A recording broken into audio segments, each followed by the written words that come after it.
Welcome everyone, Tactical Lich here, and yeah, today we're back for another midweek faction wars, and yeah, today we'll be playing as the Norskins. So, this is a grudge match. We're up against Kislev. Well, looks like we are raiding the shores of Kislev. Wait, we're on Toothgrass Hill. I actually don't remember where it is exactly in the on the map, so whatever, but we are gonna raid these Kislevites and try to take the loot home. Alright, so anyways, we are going up against a lot of firepower, so of course I am just gonna take out my favorite anti-firepower unit, the Familiar Warriors. I might actually bring one great weapons in case we need to fight monsters. I think Pasha really likes bringing the triple characters, well, no. Double Frostworm and a single, and a single... Wait, hold on. Yeah, a double Frostworm and a single, Incarnate Elemental of Beast, so that might be a bit tricky. A couple Javis and a ton of Marauders in the front line. Actually, should I just bring... well, you know what, never mind. Final Transmutation, Plague of Rust and Searing Doom. And then... we probably just need more Familiars, honestly. But yeah, let's just get a couple Marauder champions on the front line, and then we're out of money to do anything. You know what? Maybe we just need more... you know what? Maybe we just need some Skin Wolves, actually. That's what we'll need. Just take a couple of these guys, and hopefully they can help us guard the back line. And that's gonna be all we have here. Woo. Those Marauder champions, they're expensive, man. Yeah. Let's not take metal shifting. We don't really need that. But man, I need some more money. Never mind. We're gonna spend it on the Winter Tooth Crown and maybe Foe Seeker. This is gonna be a pretty tough one. With such a tiny army on our end. And we don't have anything to quickly break through the enemy front line either, so yeah, interesting to see how it goes. Ooh, should I bring Sila and Fingram? Maybe I should. I should try him out at least. Cool. Ooh, brass collar, never mind. This is not the brass collar I'm looking for. It doesn't have silence. I thought it has, but alright. We need the Kill for Corn Rampage. That would be very useful. We don't have enough money to splurge on the front line, so we're not gonna splurge on the front line. Having some Javis. Yeah, let's just spend the rest on Marauder horses then, or throwing axes. Skip the Javis on the side, actually. Just bring more front line then.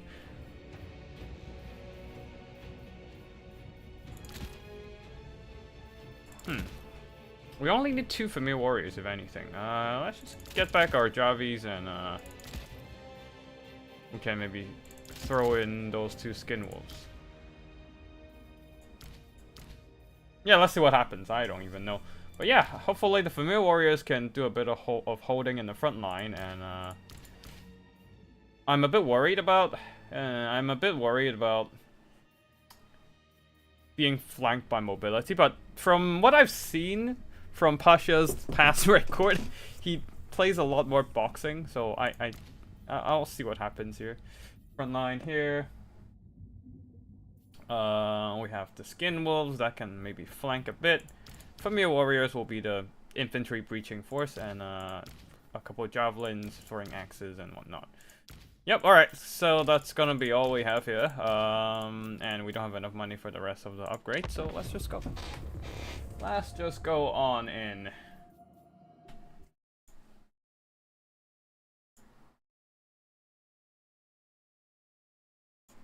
Alright, while we're waiting for the game to load, I'm just gonna quickly go and do some self-promotion on the side, and yeah. Our opponent seems to be taking their time, so yeah.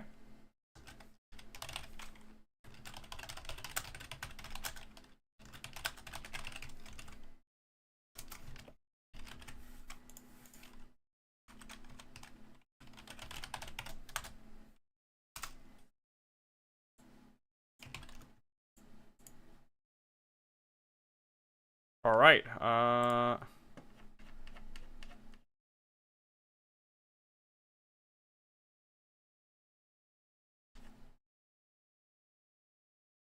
Hold on a second.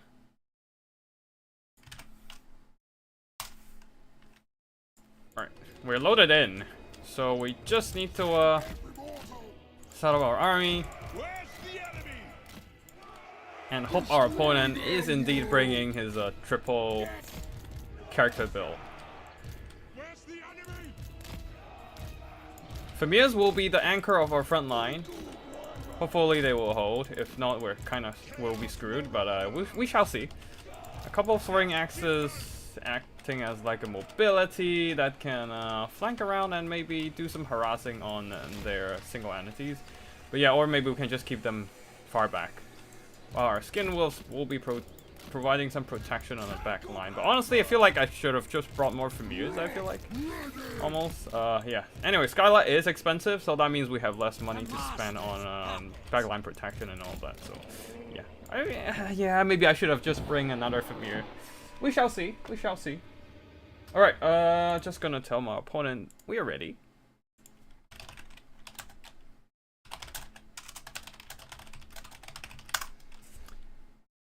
We are ready indeed. This is the first time I've been using Skylight in a long while, ever since early access, I think. Because he has not been great in his earlier state. But now people realizes his rampage comes in really handy. It suddenly makes things a lot better for him. So we shall see what happens here. But yeah, idea is just to pin down the enemy front line with the Marauders and Familiar, and then just chuck every single javelin at the big monsters and whatnot. And hopefully the Familiars can break through afterwards. I'm a bit afraid of Death Frost from the Ice Witch, so I didn't bring Wolfric. Otherwise the boat would be pretty useful in breaking those Familiar... no, I mean those... yeah, they're kind of boxing. Yeah, otherwise it would be quite useful in breaking the enemy front line and all, but we're not doing that.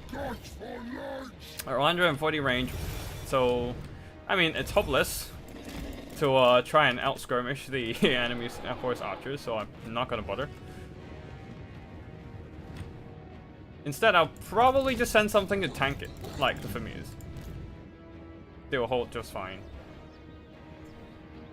Oh, Skylight is taking damage. You said it. Stalking. Alright, might need to send those skin wolves over to cut them off before they spot my skirmishing forces. Alright.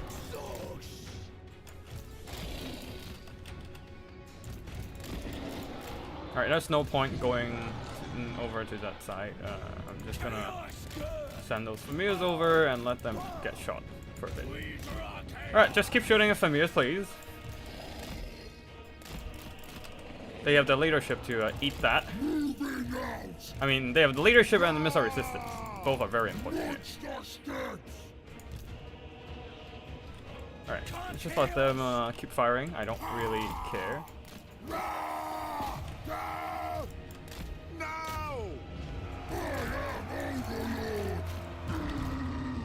Oh wow, they're actually putting a dent in my Familiars with the... Alright. Let's go and see if we can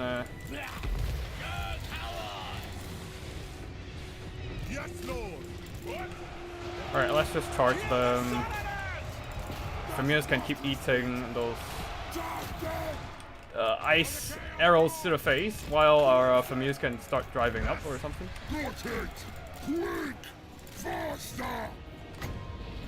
Alright, let's just drop some explosions on there. Alright, let's just go in. We can go in like that, and let's just focus down on that one. Skyla, explode please to keep him in the fight. Alright, cool. Throwing axes doesn't really matter at this point. Alright. We don't need to bother about throwing axes just yet. Can we? Oh shit, I didn't bring final transmutation. I brought transmutation of metal. You know what? Might as well. Might as well. God damn it. Alright, yeah, okay. We can maybe drop a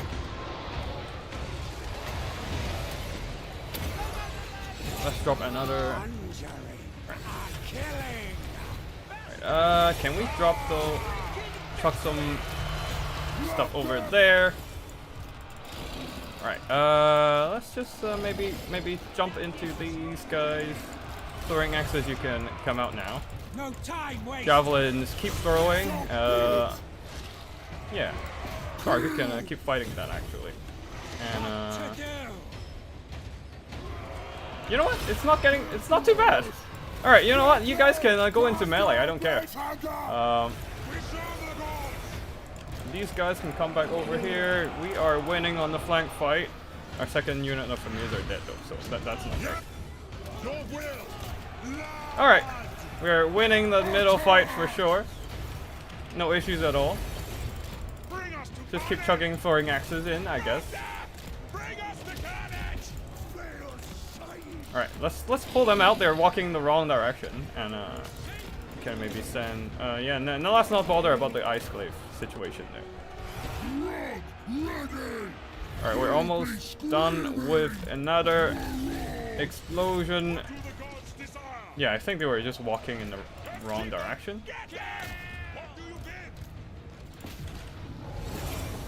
Now the problem is we don't have a lot of options against the ice glaives. This one's good.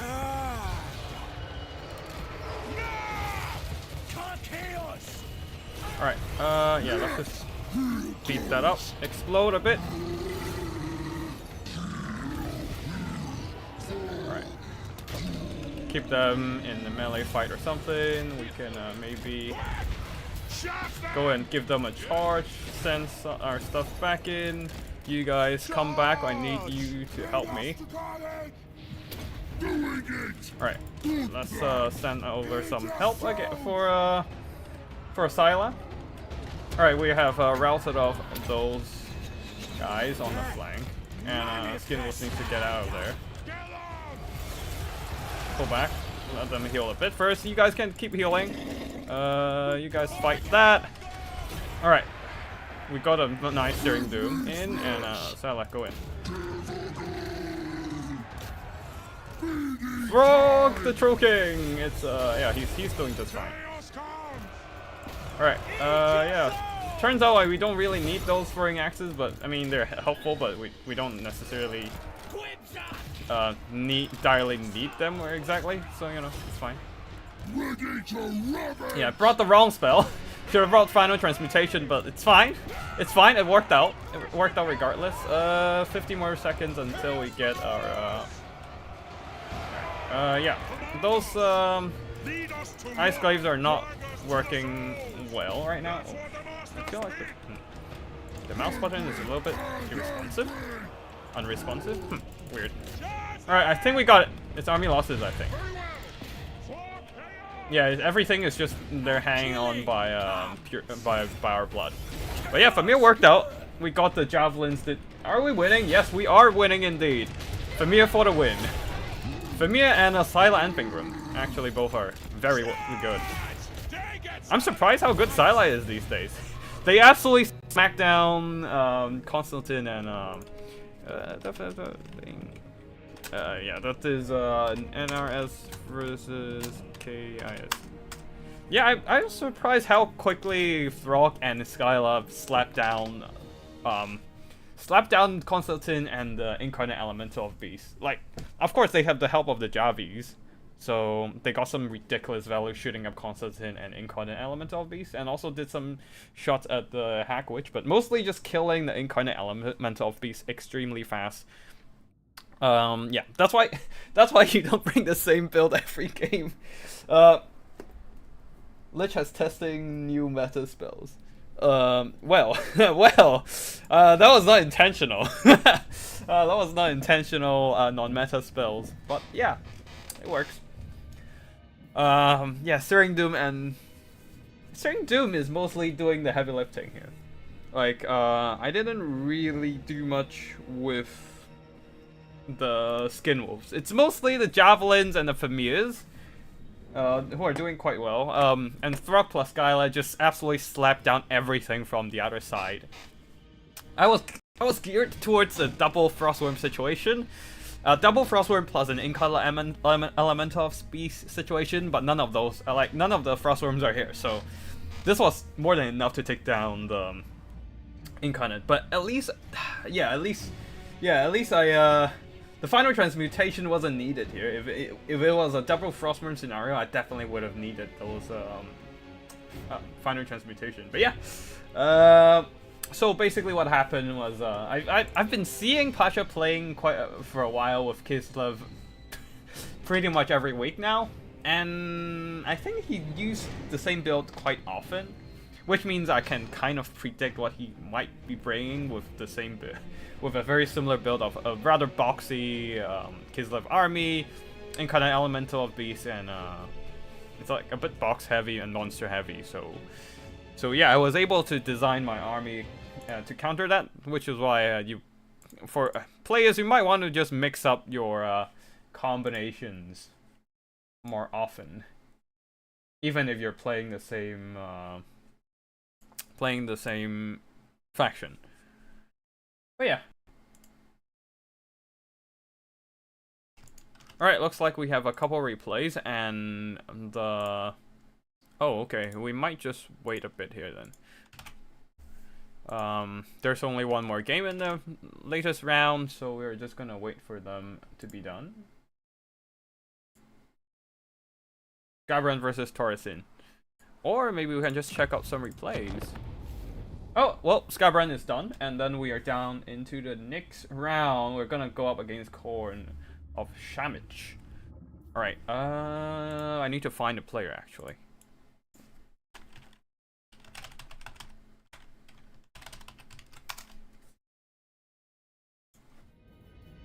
Alright, let me just set up a lobby, perhaps?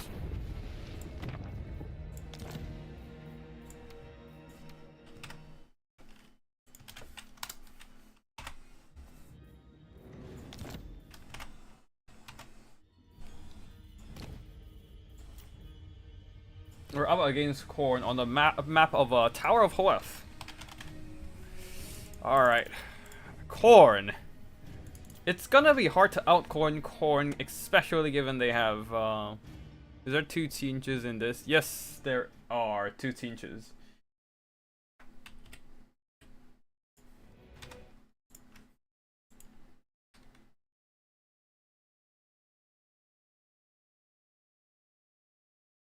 Ow. Ow. Ow.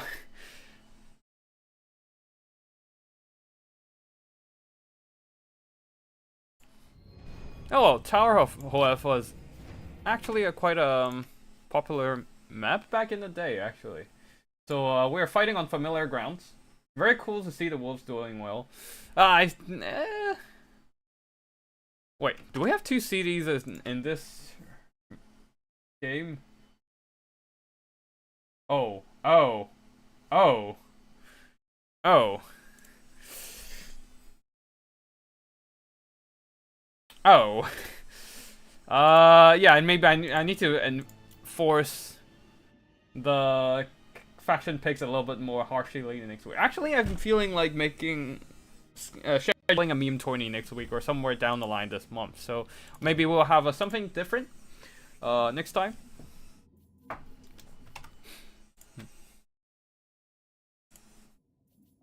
But yeah, anyways, where is our opponent?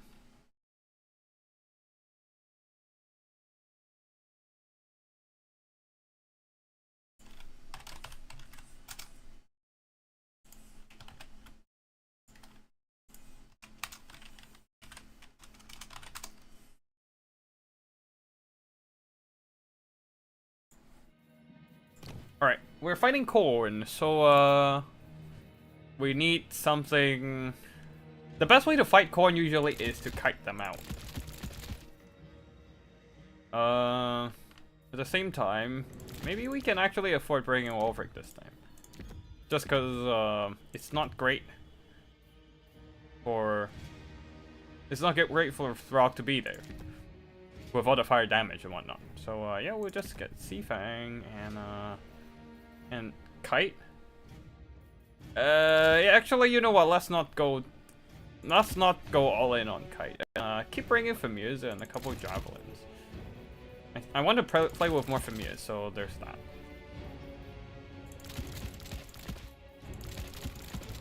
But we do need those Murder Horse Masters in case we need to deal with a Skull Cannon spam scenario. That would be awkward.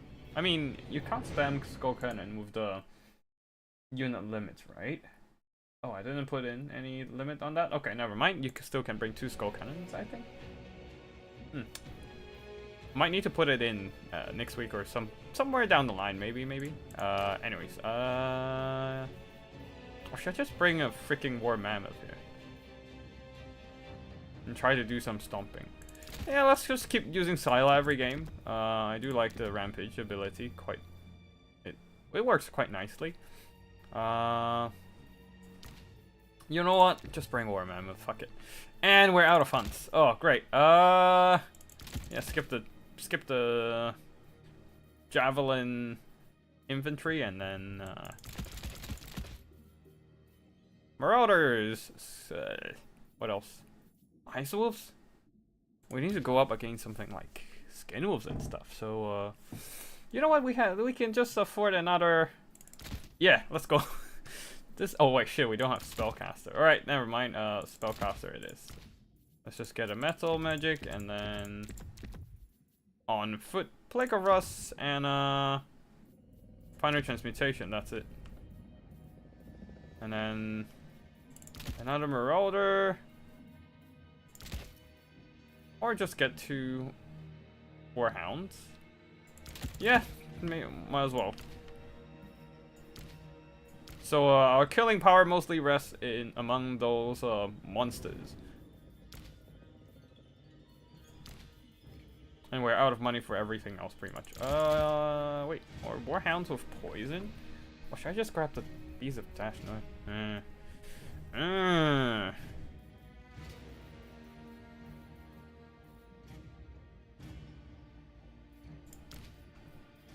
I mean, Wolfric also have a lot of stuff on him. So he's... Should I just gear him up that much?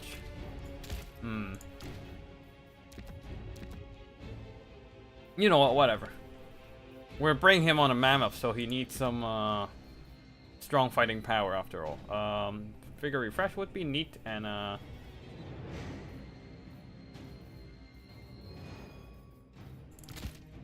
then just bring 2 Warhounds at this point then. Alright. Just for screening the enemy skirmishers if there are any.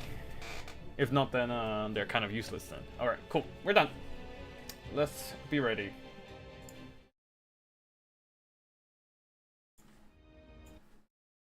Sorry about the double CD. I signed up last minute. I didn't see the other one. Yeah, don't worry about it.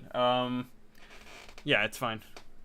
Like, I might change up the rules a bit next week for a meme 20. So, it's gonna be less likely to have this kind of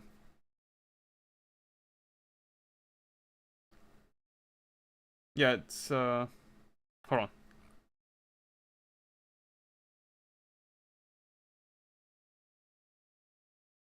Okay, sorry. Some RL message came in, and I need to check it out.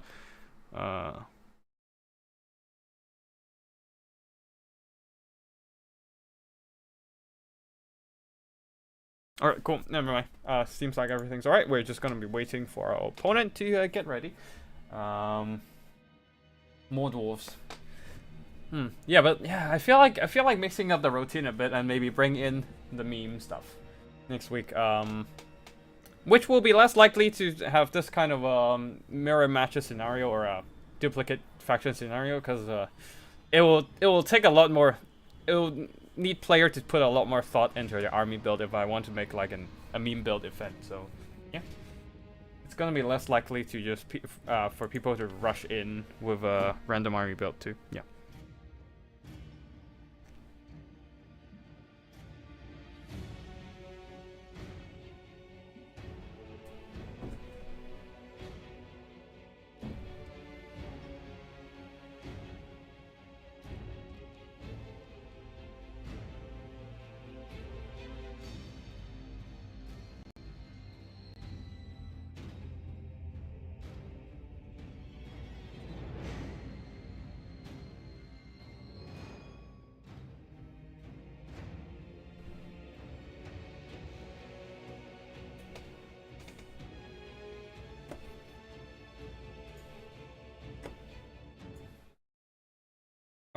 just how's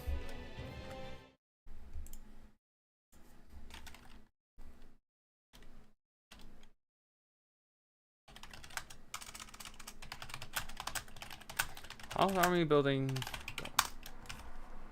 Alright, looks like we're done. Alright, cool, we're jumping in. Tower of Hoeth. Slightly off-center, slightly off-center, I mean, is this slightly? Okay, anyways, quite an off-center capture point. But hopefully we don't camp, nobody camps in front of it. That would be annoying, but yeah, let's see. I mean, we do have to move our army kind of close to it, we shall see. But yeah, it's double single entity plus caster. And let's hope for the best. If there is Karanak, then we most likely won't be able to use the Rampage Explosion, which makes things a bit more awkward, but we shall see. I'm more worried about seeing the Bloodweight Berserkers. Those guys terrify me. It's hard. I have nothing to beat them. I can't fight them in melee. I can't fight them. I don't have the range assets to fight them at range either, so it's gonna be very much dependent on. I have to pretty much rely on maybe Psycho Charging with Wolfric to bring them down.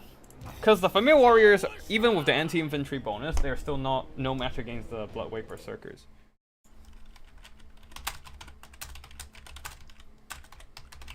Good luck, have fun. Our opponent there.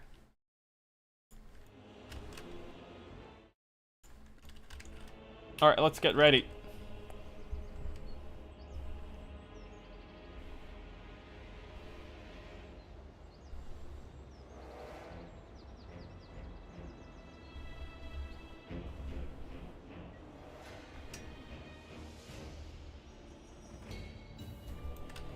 Alright, looks like our opponent is ready as well, so we are just gonna get going.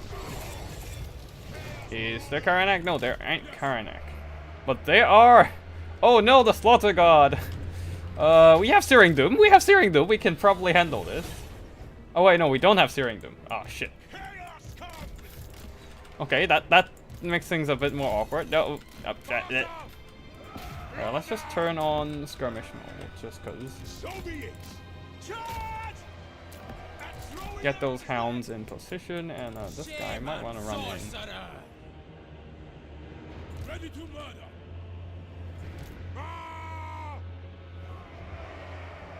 Alright, back up. Do the damage, and back up. We don't need you to shoot them. Alright, Wolfric, get in there. You guys pull back. You guys pull back as well. You guys move on over to the other side.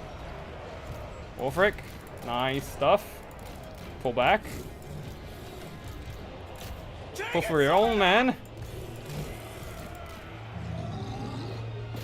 Alright, start chewing. Very well. Alright. Turn that one off. You guys can keep kiting, I guess. Where's the enemy? Scouts for my own. And I might actually need a boat soon. Alright. Get them in there. Alright, you guys go and shoot that. Come over here. And alright.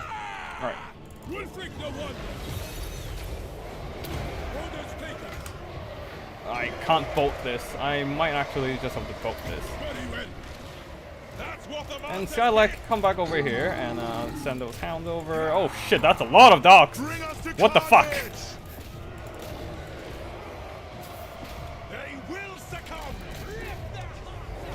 Alright, yeah, let's just get the Marauders to handle them for now.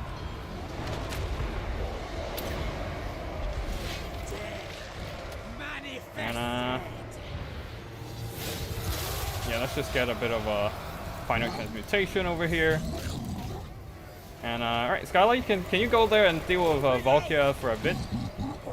And let's just keep her there for this right now, and alright, start stomping her down. Turn on everything. Our well, murder horses are pretty fucked. I mean, alright, we're absolutely curb stomping Valkia, but everything else are dying hard on our end. Alright, we have some horses back. Okay, cool. Never mind. You guys start running. You guys can't handle the... Alright, we just sniped out Valkia in a snap. My god, that was brutal. Alright, cool. Javelins come back. You don't have the ammo to waste. So just come over and look at Valkia getting demolished. Yeah. She just got wrecked. Oh boy. And you start running. Oh, actually, you guys can go over here and start shooting.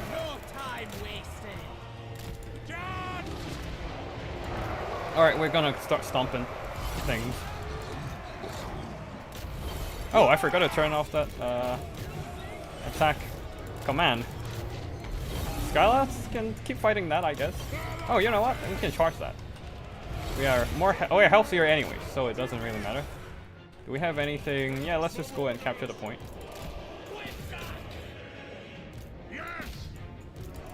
They have the capture point, which is not great for us, but alright. Turn off fire at will, you guys. Let's just go and chase them down. Skylad's fine, he's fine. Our caster is also doing great. Let's just come over and deal with these Minos. We need a second boat, like here. Alright, we squeeze through. That's fine. And start running them down in melee. Just charge in. I don't really care at this point. Just go in. Alright. Those are done as well. We just need to send something over to capture the point. Then I don't see you just go keep chasing them down. Alright, we're giving them a mass break. Things are looking fine for us now. The snipe on Valkia was quite key. Slaughter Guard doesn't really have the speed to catch up to us, so we can just start flooding the capture point. Right. Just get out of there. Try getting out of it. Alright, we got a pretty good win. I think we got lucky though. I think we got a bit lucky and got the Valkia snipe. If I would make my own corn guide, I would spam how Valkia heart sucks into anything. Just Valkia is remember when Valkia first came out in her own trailer? She got beaten by a bunch of marauders. Like, yeah, you know she's gonna suck when she got beaten in her own freaking trailer, man. No, just kidding. But yeah, Valkia is very squishy. If you don't have Demon Shield on her, she just dies. And yeah, like her only, like she doesn't have any damage boosting ability. Spear of Slopnir is the only decent like damage output she ever has. Maybe she can start fighting something in melee, like a caster or something. But up against a large target, I mean, she is anti-large, but even then, she still kind of sucks because she doesn't have healing. She doesn't have any weapon damage boosting, and yeah, she doesn't have any damage mitigation outside of Demon Shield, which is very limited too.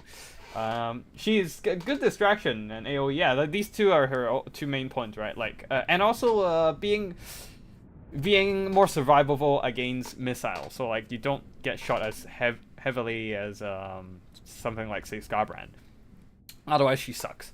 But then, if you want a small profile lord, you can just bring Skull Taker these days. That would still be fine, or Arbol, I guess. So yeah, Valkia. Just she got Rampage, so she was trapped by Skyla, and then I just dropped her with Hunter of Champions, and she doesn't have Demon Shield, I assume. I mean, she's Rampage, so she couldn't use it anyways, and yeah, she is just trapped and slaughtered. And she doesn't have that much HP either, at only 5,000-6,000, so like a normal Footlord health. A bit slightly higher than normal Footlord, I guess, but like not a lot. And yeah, she is very squishy. And then on top of that, Wolfric had a anti-infantry bonus because he's on a mammoth. He's on mammoth, so he also have extra weapon strength.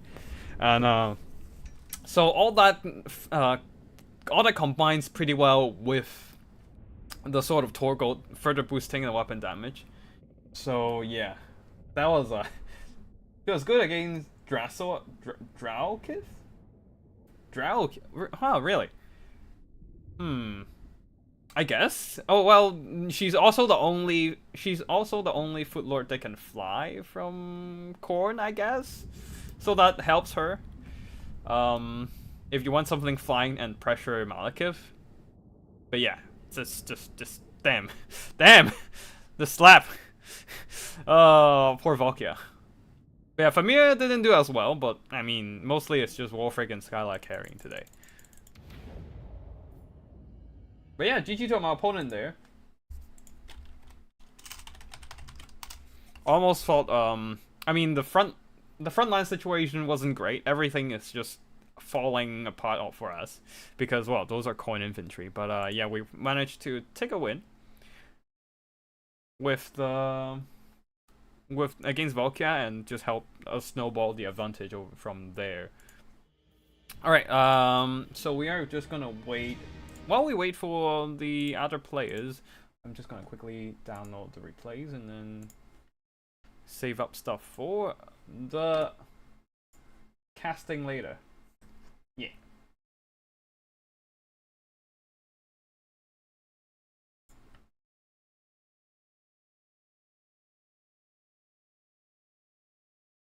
Alright, looks like we have all the battles played and we have round 3 up. I think one player have to drop out, so we do have a bye round here. Yeah. And we are up against Skarbrand Siege. Alright, let's go, Skarbrand.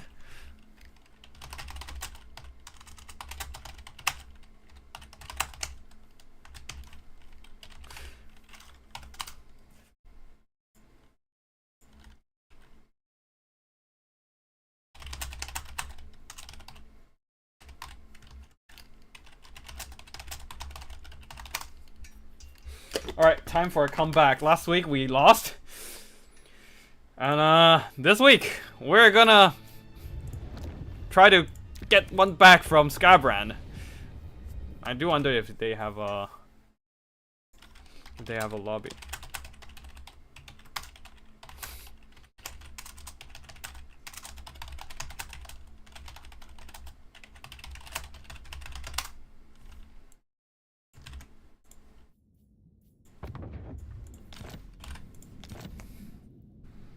Alright. Lich rigging a tournament with his opponents being Costality and Valkyrie. Okay, to be fair, I wasn't the one picking the lords. Yeah.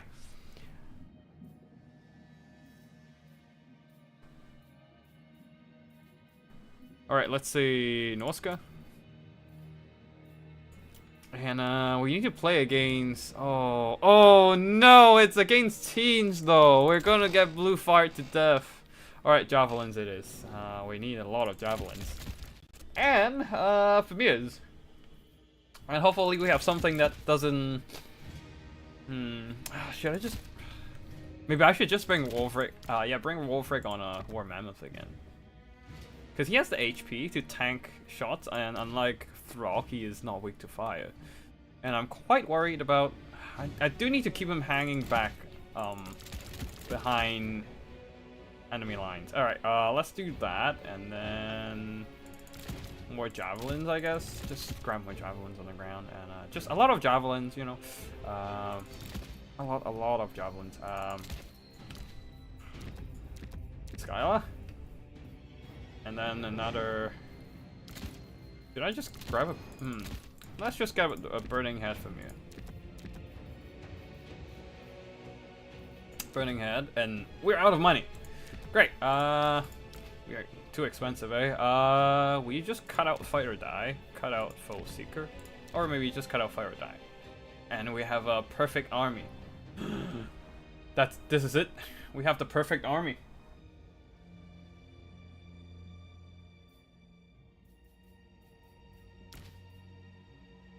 Alright, the point is to, what if they box against us? That's gonna be a bit more awkward. You know, I'll go back to steering Doom. Actually, it's cheaper that way out too. Oh wait, no, we need a Balefiend caster. Never mind. But what we can do is we switch over to Melkoff's. Yeah, we'll do that. And Arcane Conduit, so we get a bit more recharge. Skip that and then just bring in a Murder Horseman, and then I think we're good to go. Actually, yeah, we'll do that, and yeah, let's see what happens. I don't think Siege will go mobility heavy against us. I don't think.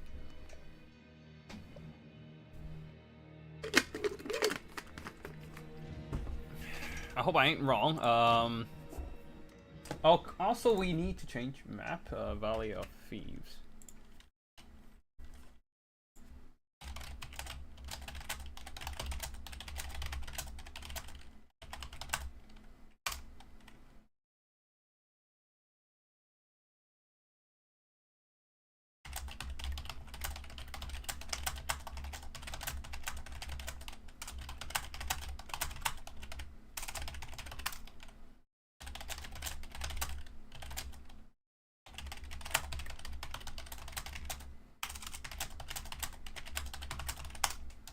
Alright, we're waiting for our opponent now. Ready. Alright, hold on.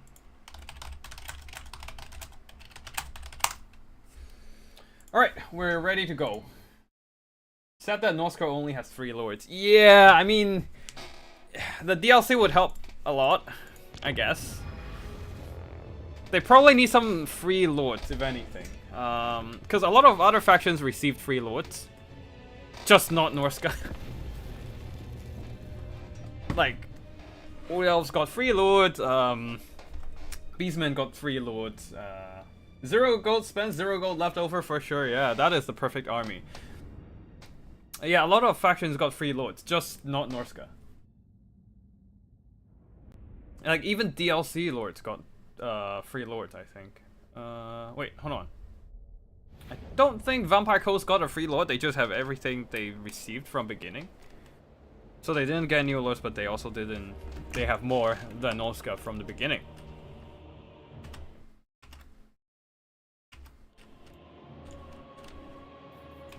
Chaos Marauders! Call the Chaos Gods! Alright, we have Javelins, we have Wolfric. We have Famir, which is not afraid of blue fire spam. Or getting shot by the Soul Grinder. Because damn, they're tanky. I mean, mostly just because of the missile resistance. From the missile ability, you haven't activated yet. Because the game hasn't started, so you can't see the effect. But that is going to be a 50% damage resistance against missiles. All missiles too, so even the magic damage doesn't mean shit here. Yeah. We're gonna be tanky against missiles. Wolfric is there to just have a ton of HP to like weather the storm and hopefully can wait it out. And Skyla, you're gonna run around alongside those Marauder Horsemen. In case you can catch some enemy Marauder horses and rampage them, that would be neat. And yeah, that is gonna be it. Yeah. We have a perfect army, so we're not gonna lose.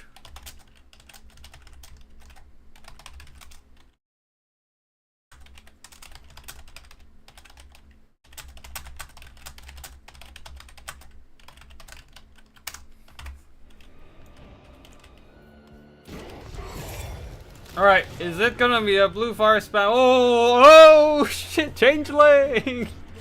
Oh shit, my opponent has 1 gold left. Okay, so one absolutely perfect army and 1 near perfect army. Oh, changeling. Oh boy, turning into a Taurox, the Brass Bull. We shall see what happens here. They did win mobility heavy. Oh shit! I was not prepared. I was not prepared. I was expecting missile spam. There was no missile spam. God damn it. Yeah, okay. And I've got no way to deal with the...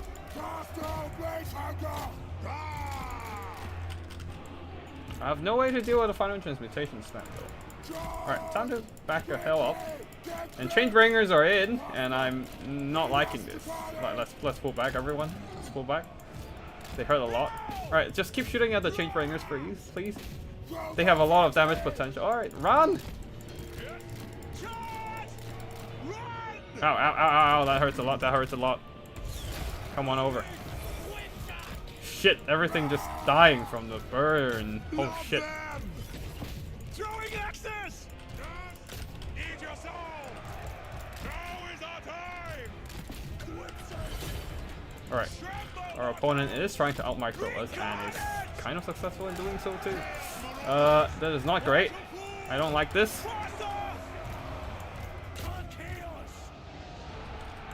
Alright, get those infantry over. Start running. Wolfric pulled back a bit and yo. Alright, start chugging shots onto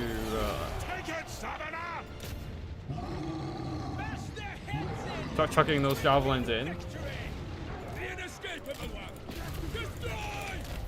Alright, throw in some marauders over there as well. Now is the time.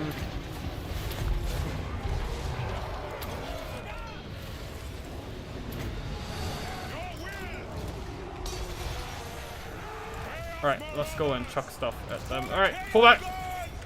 And where's our Famir? Wait! Our Famir died? When? I didn't even notice! Shit! I didn't even notice he went down. What the fuck?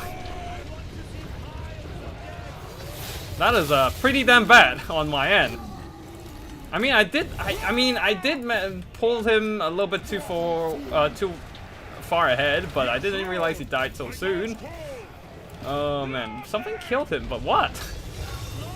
I didn't even realize how he died there. All right, yeah, that's kind of fucked here.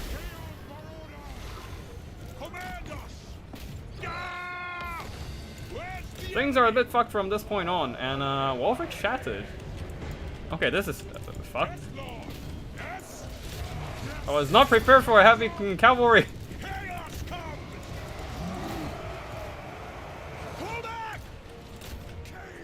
Oh man, got kited. Yeah, that was rough. Okay, to be fair, I did miss my micro a bunch, so that was on me too. But yeah, I probably marched my army up too far, and I should have kept a bit more careful. But yeah, one thing I definitely did not expect is freaking changeling and heavy cavalry spam too. So I couldn't take out their lord because Taurox is a tough nut to crack. Close though, we got close, but yeah, I think Famir just got burned down. Wait, I need to recheck. Holy shit, that was a very strong finish from Tinge. Very well played by my opponent's Gabaran there. The javelins they tried, but only one of them earned back their value. The characters, the Famir Bay scene got absolutely wrecked by something that I didn't see. Most likely the Changebringers just burned him down, regardless of the 50% damage resistance, missile resistance. If it was a blue fire spam, I was expecting a blue fire spam. There was no blue fire here, and I definitely mispredicted. Yeah, I missed my prediction there, and my opponent very well done with the flank overload. While I do not have enough assets to hold back the cavalry on the flank with Taurox diving in. I probably could have taken down Taurox if I have a bit more time. But yeah, the Changebringers, I forgot about them. I forgot about them being a thing, and they absolutely burned down everything in their way, and I couldn't even take down a single model, and that was a very strong finish from my opponent there, just taking down everything with burning down my key units there with minimal losses on there. And like, I did some damage to Changebringers, but a lot of the damage was absorbed by the barrier. So yeah, very well played by my opponent, and that was GG. Those flamers were eating Wolfric's lunch. Yeah, absolutely. GG to my opponent. Hold on. Forgot change ringers is a thing, and they definitely made me pay.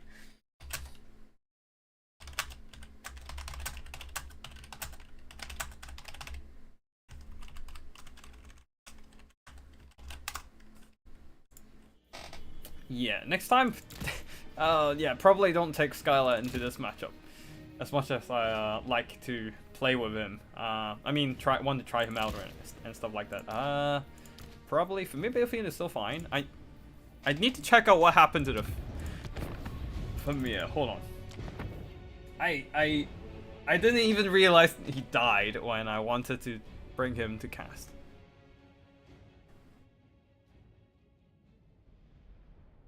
Just gonna quickly do that. But yeah, that's why you sometimes want to bring some non-meta units, because your opponent wasn't expecting it and was not prepared to deal with it. Like what I was, what happened with me versus Changebringers. And I'm just here to quickly check what happened to the Familiar Balefiend. Don't mind me, I'll quickly move out again. Okay, so Familiar Balefiend's getting shot.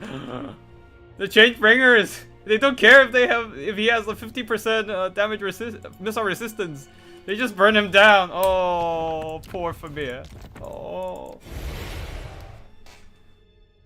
Alright, that is a very strong performance from our opponent there, and we are moving to the next stage, I assume. Oh, looks like we are one of the faster ones to finish. Oh boy. Oh boy. Yeah. So what we're gonna do is cast a replay while we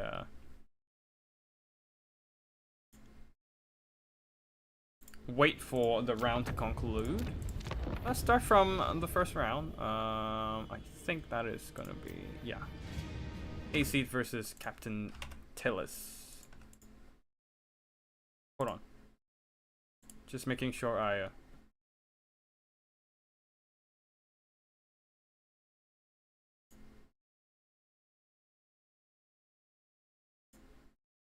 just make sure I got the right replays. Alright, so this is the first one that got sent in. What? The double Dreadquake Mortar! Oh, what the fuck? This is the third tourney in a row someone leaves and I always end up in buy round. Oh no, shit. Unfortunately I can't control the brackets. I couldn't modify who gets the buy round and who doesn't. Sorry for that, but I think RNG just wasn't in your favor. Yeah.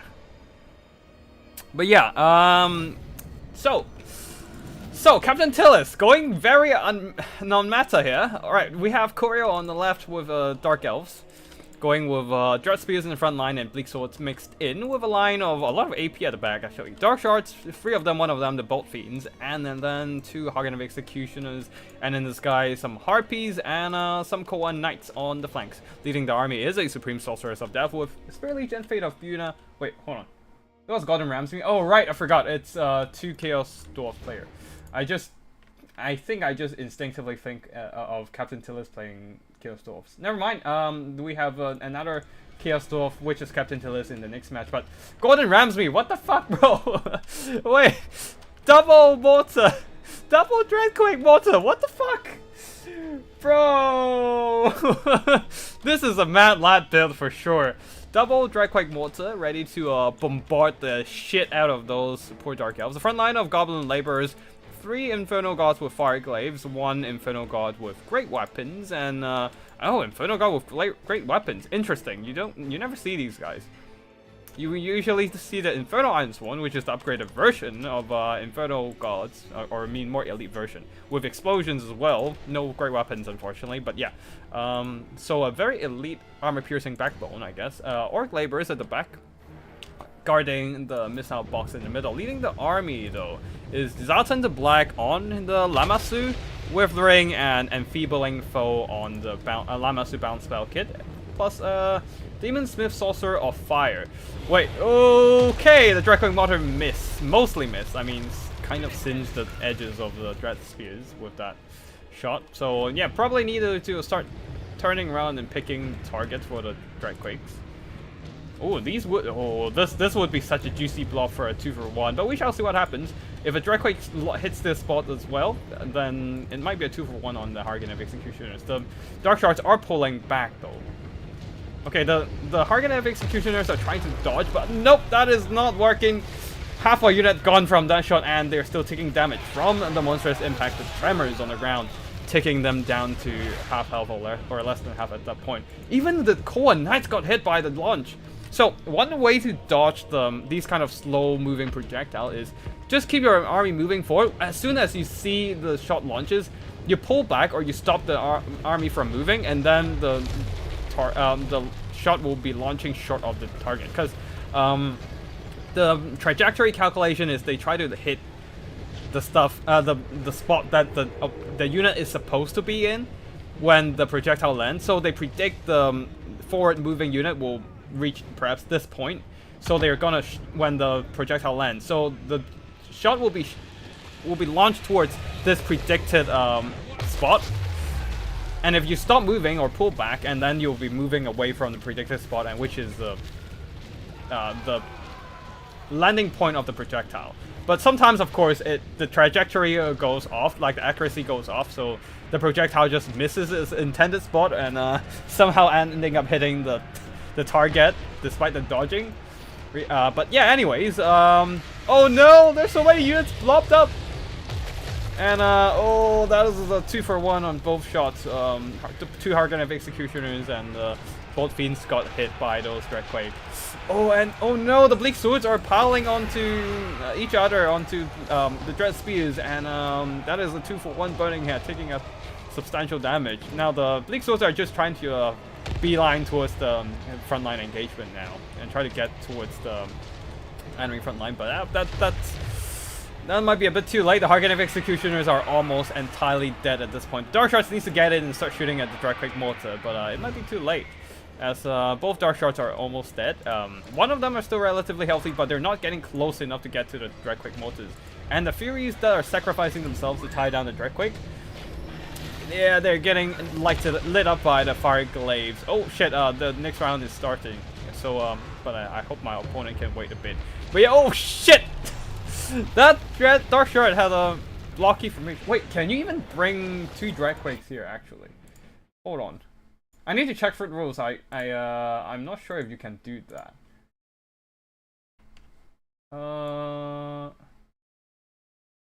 Yeah, I forgot. While I was very excited to see Dreadquakes. Yeah, you can't. Oh, wait, you can bring double Dreadquakes.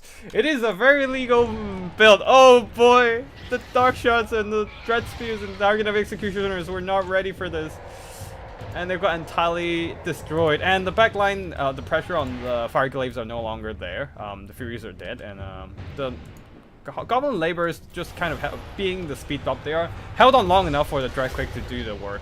Although once the Dark Shards got close enough and start launching shots at the Dreadquake model because of their large unit model, they're extremely easy target for the Dark Shards to hit, and they're just taking a ton of damage. And without the Dreadquake model, suddenly things are not looking too hot for the Chaos Dwarfs. The Dreadquake goes down, and there's nothing to shut down the Dreadquakes anymore. They invested all their money onto the Fire Glaives, which are now tied down by Dread Spears and Bleak Swords, and the Dreadquake Mortars, which are dead or routed, shattered. So the Dark Shards will be able to freely fire at whatever target they deem to prioritize, and yeah. And without any Chaos Dwarf melee to pressure them right now. At least the Zatan the Black and the Lamassu is working on dealing with them. Pushing off these Dark Shards, but yeah, things are not looking great for the Chaos Dwarfs for sure. I mean, balance of power is in their favor, but there's so many Elgi to kill. How can you kill them all when all that you have are missiles? Oh, well, there is one heavy weapons Infernal Gods, so that really helps. But the Dark Shards can make short work of all these armored infantry. And with the Fire Glaives being tied down in melee, they can't really use their ammo to their advantage. But the Infernal Gods with Fire Glaives might still be able to carry this, with some goblins disrupting the Dark Shards, perhaps that might help. But Spirit Leech is constantly draining Zatan the Black, and unlike the Demon Stolsword Prophet, he does not have any heals. He does not have the Shallots of Blood and Darkness to mitigate the direct damage. So that comes in pretty painful for Zatan the Black here. constantly draining his health despite him not seeing a lot of melee threats. And then both Fiend's Dark Shots are just launching shots at him, chipping away his health. Even the Harpies are jumping onto him. And Lamasu doesn't have much armor, so he might still get taken out by mere, Harpies. But either ways, there's only infantry left for the Kill Stove at this point. Jonathan the Black cannot go back into melee. He does not have the HP to risk it. But the Demon Smith Sorcerer of Fire tries to go and disrupt some Dark Shards. And some Fire Glaives barely came back, but they're just gonna get charged down by the Koan Knights. Maybe they can do some more damage before they go down with their anti-large. But Harpies are coming in to disrupt it. Oh, a lot of bunch up Bleak Swords and Dread Spears. This might be bad, because a Quick Burning Hat will see them off with that Burnt Leadership debuff. Oh no, their leadership is stabilizing. As they are kind of winning the combat. Combat even. But they're very tired though, so we shall see. The caster is almost down. Alright, yeah, the Dark Elves are pulling this one back. The Drakequake Mortar is hilarious, but unfortunately it's just too much money onto a rather fragile target. When the other side have stuff like Bleak Swords to quickly shoot them down. Even half a unit of Bleak Swords is more than enough to take down those Drakequake Mortar, and I mean they've earned back their worth, I believe. Wait, no, they haven't earned back their worth. It's still a little bit more. They still need a bit more, maybe? But yeah, they earned back quite a lot of value, and even the Infernal Iron Glaives did okay. Unfortunately, the Infernal Gods with Great Weapons didn't do too well, as they are kind of an overpriced unit that doesn't really... Yeah, that doesn't really have a great role in this kind of box situation. Probably 2 Chaos Dwarfs would have worked better, even. But then again, 2 Chaos Dwarfs is still more expensive than 1 single Infernal God, so yeah, I don't know. But yeah, on the other side there, the Dread Spears and Bleak Swords are basically the one bringing this back for the Dark Elves here, as they're expensive Hagenheim Executioners, and the Dark Shards got almost obliterated entirely by the double Dreadquake. But the 2 Dark Shards managed to hold on and got their value back by deleting those 2 Dreadquake Mortars, and Coin Cavalry did meh, but yeah, 1 Harpy did very well though. So yeah, GG to both players, and we now need to go and fight our last round of battle, actually.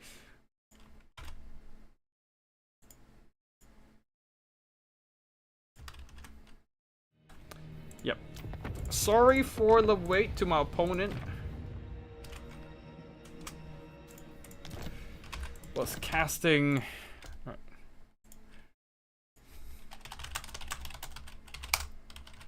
Was casting the replay. That was not Captain Tillis replay. We have Captain Tillis replay later, but first we need to fight Captain Tillis with the Norskins. I think we can. Yeah, it's time for Famias again. I do like Famia a lot, so and they don't give a shit about blunderbusses, which helps a lot. So we do that. What else? What I do am worried about is maybe the Freaker rocket launcher. Maybe we shall see. Oh wait, let's try this. Chaos Frost Dragon and bring Throg in. Doesn't have to bring anything, just a Winter Tooth Crown, and yeah, we're going in like that. We can just spend the rest on these and Searing Doom or Fate of Buna.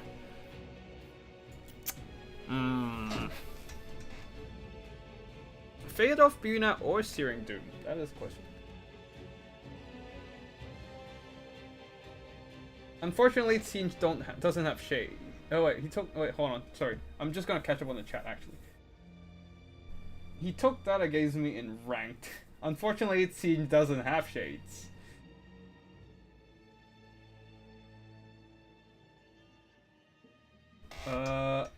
Well, Siege doesn't have shades, but at the same time, Siege also have Soul Grinder. That has homing missiles, right? Yeah, that's probably what you're talking about. The altitude. I like the purple UI, easier to see. Oh, really? Yep. Hold on. I need to quickly finish my unit picks. Hold on. These are Chaos Dwarves, so yeah, we'll need a Searing Doom actually. Searing Doom, Final Transmutation, and he can go in on foot. It doesn't really matter. And a Sword of Torgold. What else?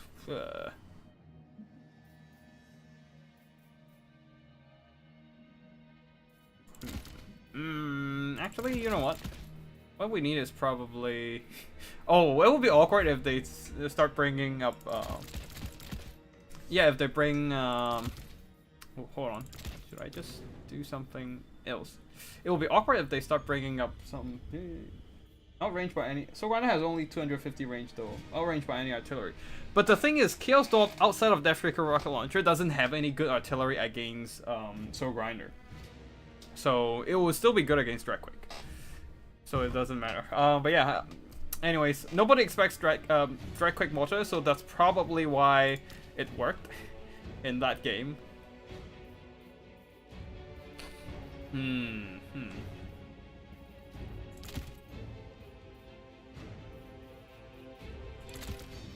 Oh, I need more money. And I'm out of money. Oh, I need 20 more gold, damn it. Alright, cool. Shit. I want to bring the Chaos Frost Dragon still, though. Alright, we'll just bring... one Skin Wolf, maybe? Okay, we'll bring 2 Skin Wolves.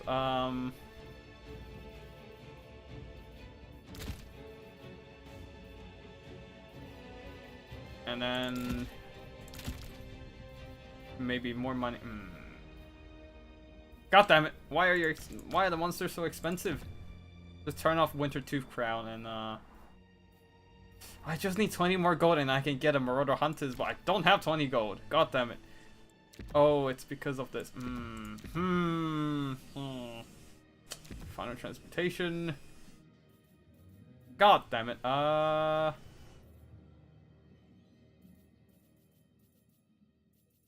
Yeah, I'll just keep the Javi. Whatever, fuck.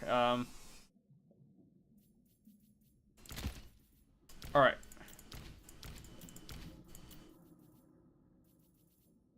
Let's just go. Yeah, my opponent took 2 Death Freaks in ranked. Oh! That's...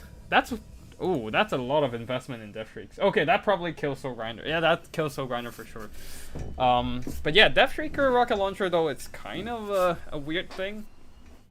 They're not great in artillery duel, unless it's like a single entity artillery, because they take extremely long to reload. They have like what 20-second reloading time, so it takes them forever to get there, which is probably like your best bet of yeah, not getting hit by that. But just kill them off first with long-range artillery.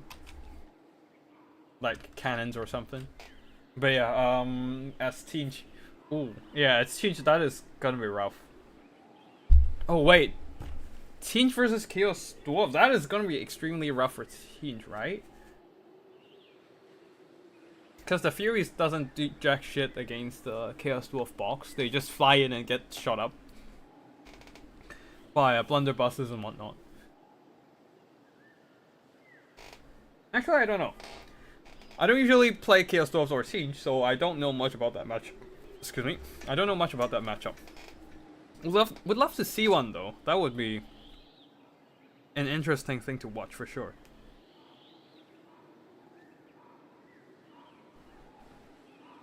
We shall see. We shall see.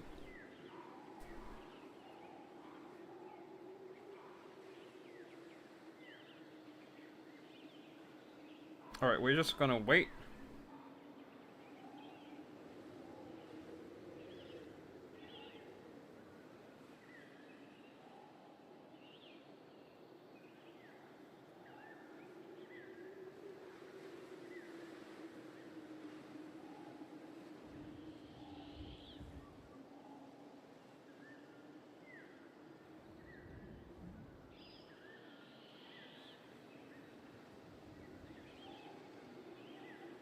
Alright, this is taking a while, so I'm a bit worried about the internet connection here. Not gonna lie.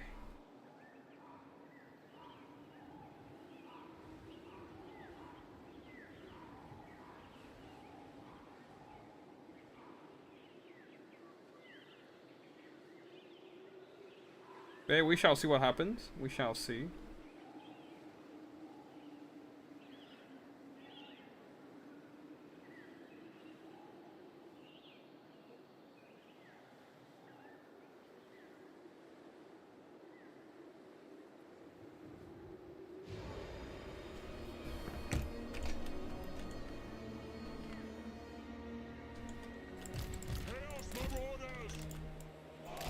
Alright, let's get ready for the push of triple Famirs and maybe a couple of Javis in case we need to deal with artillery or bull center renders. Skin wolves at the back. I think we have a decent chance in this one. We don't have any shock mobility though. I mean, we don't have any shock damage with bolt or with burning head, but we'll hope that the Searing Dooms and Final Transmutations will do the trick. Throg needs to hide in there actually. Okay, can you hide please? Yes, thank you.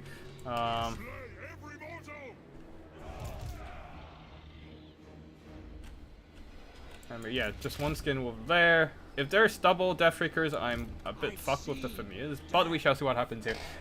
Good luck up, and good luck to my opponent.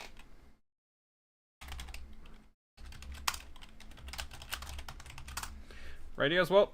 Looks like my opponent's ready. I need to group my units. Oh, actually, the caster might need to beeline for this. Just gotta get over there and stay behind the terrain and stuff like that, you know. But yeah, we shall see what happens. Let's get ready and let's get going.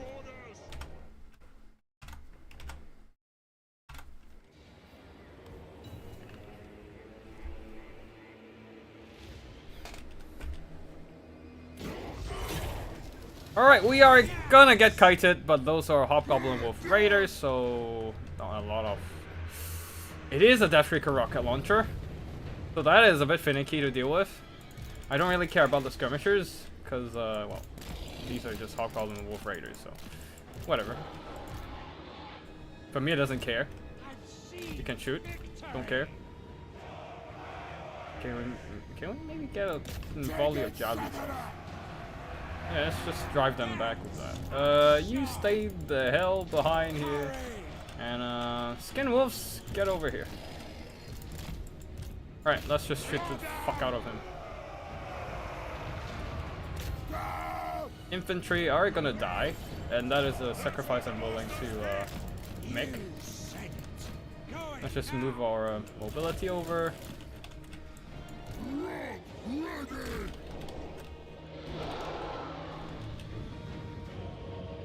Harass their backliner and stuff like that. Alright, let's go.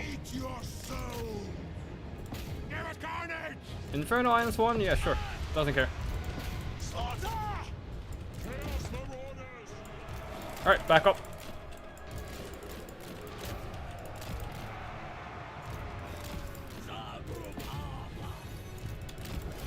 These guys don't care. Ignore that.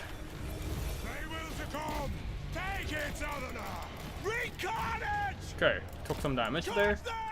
But that's like fine, we'll eat that. Oh, okay.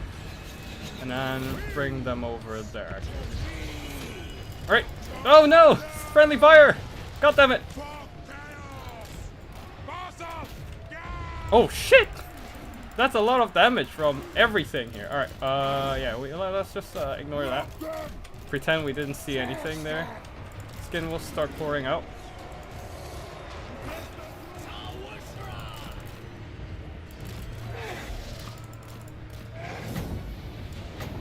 Alright, you guys pull back.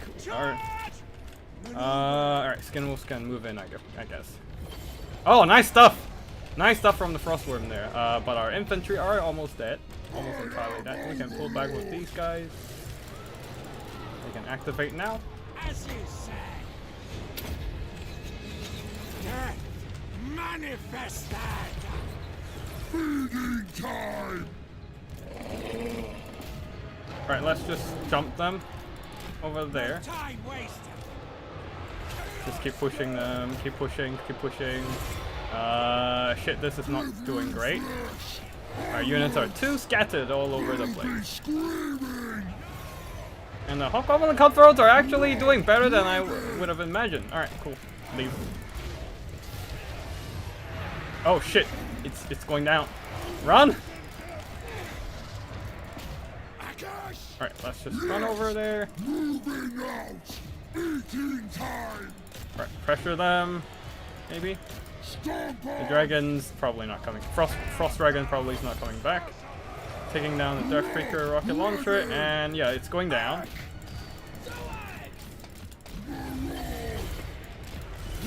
Yeah, the problem is we don't have anything to take that out single entity immediately, and mobility that are absolutely sniping out poor Throg. The master's puppet.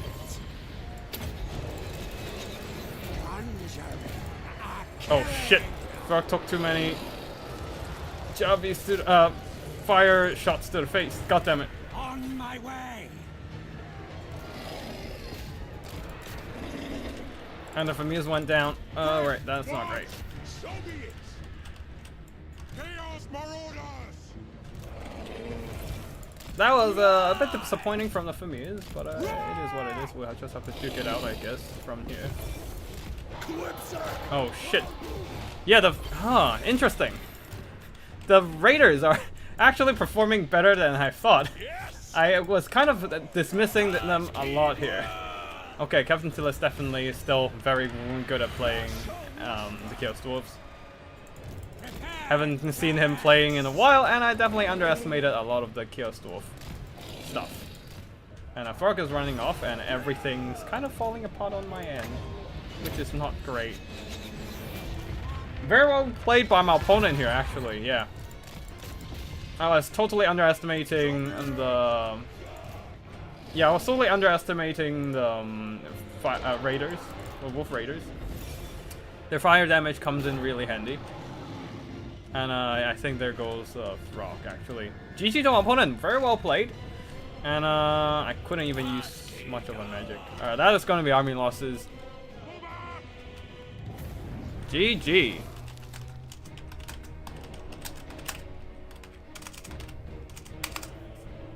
Alright, so let's see what went wrong for us here.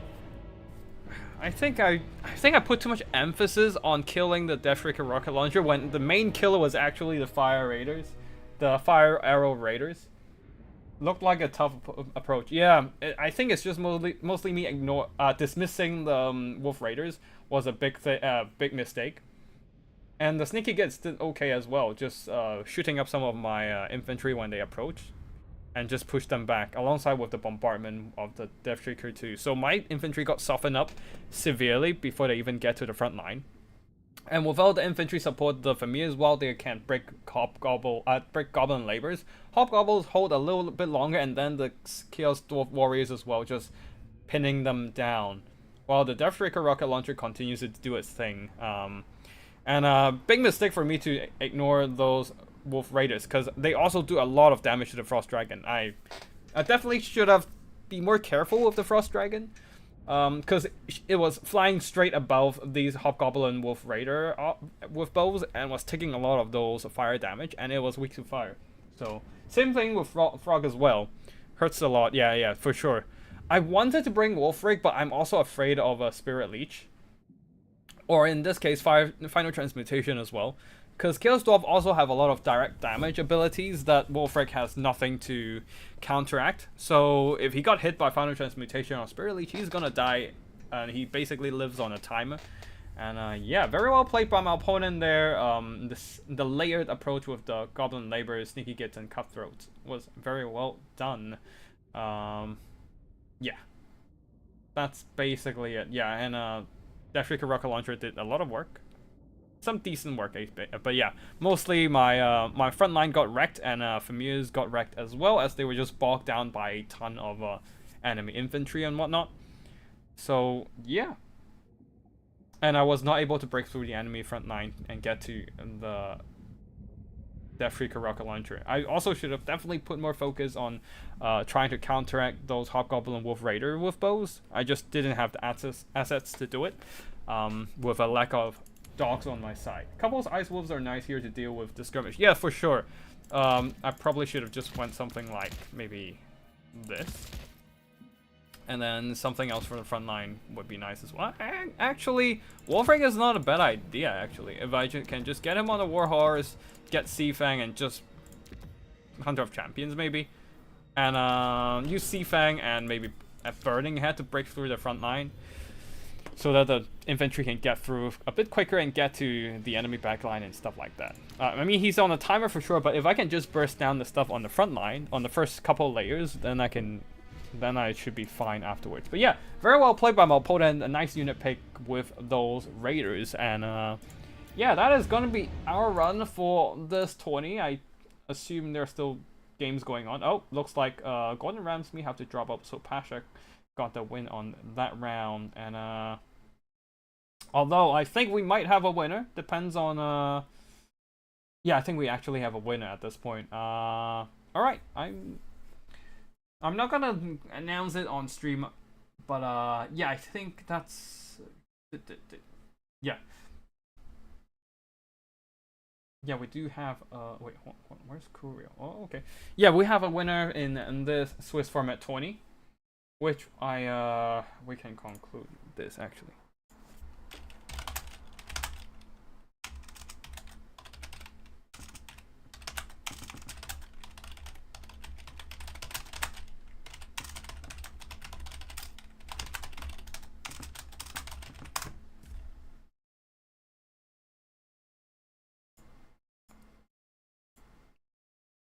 Okay, I'm just gonna collect the replays and now start casting on the side. We do have a lot of replays to go through, so sit tight and enjoy the action.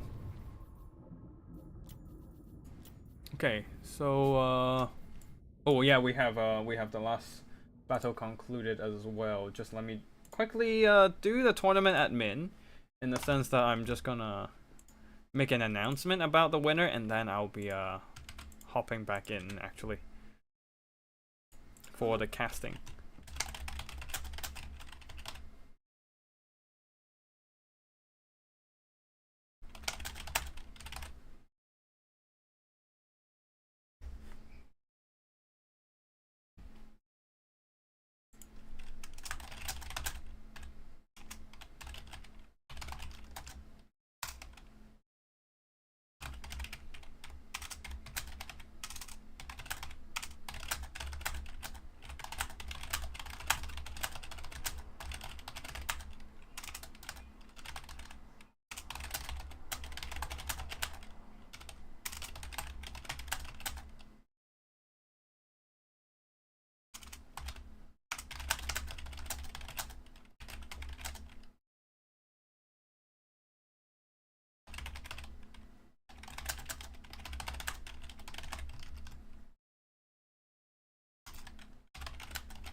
Alright, cool. Made the announcement. I'm not gonna say who win, just for no spoilers.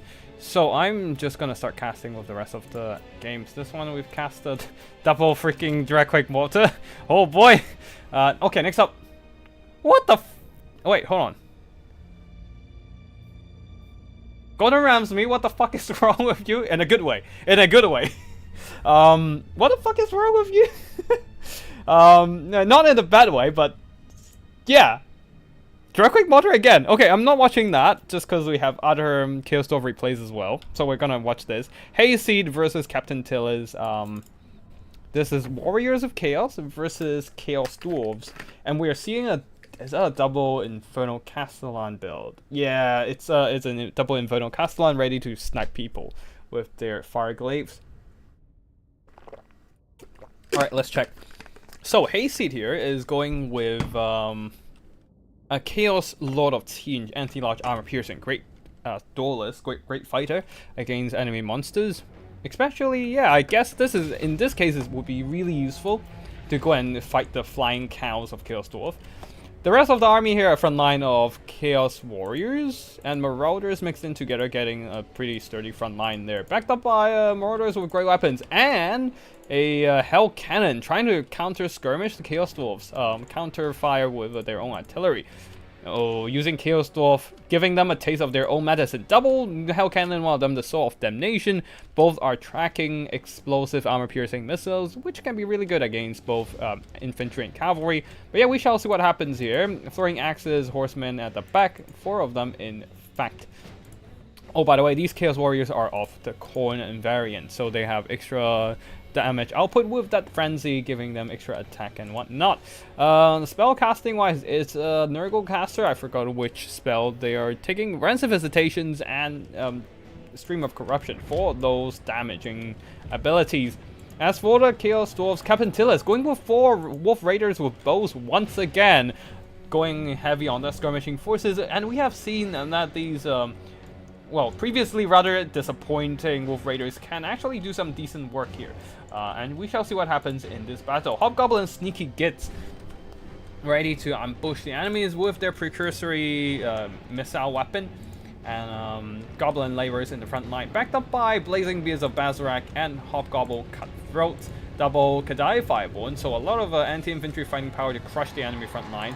Though the Hobgoblin Wolf Raiders with bows are in a bit of trouble, getting counter-skirmished pretty hard by those Hell Cannons here, as they do track. So even if they're moving and trying to run away, they still get hit by those tracking missiles and getting blasted to smithereens. Though they do have a rather scattered formation, so that mitigates some of that explosion damage for sure. And this guy's a duel of the, well, not the ages. The duel of the 2 lords are just happening. Sorcerer Prophet versus the Chaos Lord of Teens. Chaos Lord of Teens, though, taking a lot of damage in the process, as he does not have as much HP as the Flying Cow Sorcerer Prophet, and taking quite a bit of damage. Burning Head onto the Chaos Warriors. Of course, they don't give a shit because they have heavy armor. While on the other side, oh no, the Blazing Beards of Bazarak, unlike the Hobgoblin Wolf Raiders, they are very slow and sluggish, unable to dodge those Hell Cannon shots. And once they got hit, well, those Hell Cannon shots do hit hard with that explosion armor piercing as well. So the Blazing Beards are getting absolutely hammered from afar. The rest of the Chaos Dwarf army will have to carry this game here, though they do have a pretty good win on the side. Murder Horsemen over chasing and the Wolf Raider with bows, meaning that they just kind of got lured into the support of the Hobgoblin Sneaky Gits and getting ganged up on Overwhelmed. They have been seen off by the Chaos Dwarfs. Hell Cannons, though, continues to punish the enemy infantry lines, though there's not a lot of infantry to punish at this point. Probably better to just shoot at the enemy Hobgoblins, but the Sneaky Gits are stock, so the next best target would be these Cutthroats, or just keep shooting at the Hobgoblin Wolf Raiders at this point. Oh, one mistake though with the Warriors of Chaos, their Hell Cannons are not screened off far behind the front line there. So the Wolf Raiders were able to get close enough to start shooting and chipping away the health of the double Hell Cannons. Their double Hell Cannons are now shooting into the front line, trying to shoot down the Kadai Fireborn. And Rancid Visitations onto the Sorcerer Prophet of Fire, but it is indeed counteracted by the Chalice of Blood and Darkness. So the dark damage is slightly mitigated from the other side. The front line, though, Murders and Chaos Warriors are kind of holding. Burning Head have been seen off some Goblin Laborers because they have been burnt by their own spell. So that was quite unfortunate for them. Kadai Fireborn are doing just fine against Chaos Warriors and whatnot. And a bit bunched up though, so making them a perfect target for the Hell Cannon shots to land hits on. And starting to take damage, not great. They are unbreakable, above 25% of HP, if I remember correctly. But yeah, if a couple more Hell Cannon shots might be all it takes to bring them down. But the good news is that they do have a lot of fire resistance, so it comes in quite handy to block off some of the damage from those Hell Cannon shots. Yeah, both Hell Cannons are still online despite taking more and more damage. Though the Fire Cow, the Flying Cow, is definitely doing some really good work against the poor Chaos Lord of Teens, taking a lot of damage in the process by those armor-piercing weapon strength of the the Great Taurus. And things are not looking great for the Warriors of Chaos. Their box has mostly been dismantled by a combination of Burning Head and Kadai Fireborn rushing. The Marauders are no match against the Kadai Fireborn after all, and they have punched through the front line, getting into the back line here. Throwing in the great weapon Marauders to try and plug up the gap, but they have already The Kadai 5-1 have already gotten to the Soul of Damnation. Actually, the Soul of Damnation has already went down due to a combination of fire arrows and Kadai 5-1 attack. And the Chaos Infantry are just... Oh, that is why the... Oh, that makes sense. That is why the Chaos Lord of Teens suffered so hard. The Infernal Castellan were just constantly shooting at them.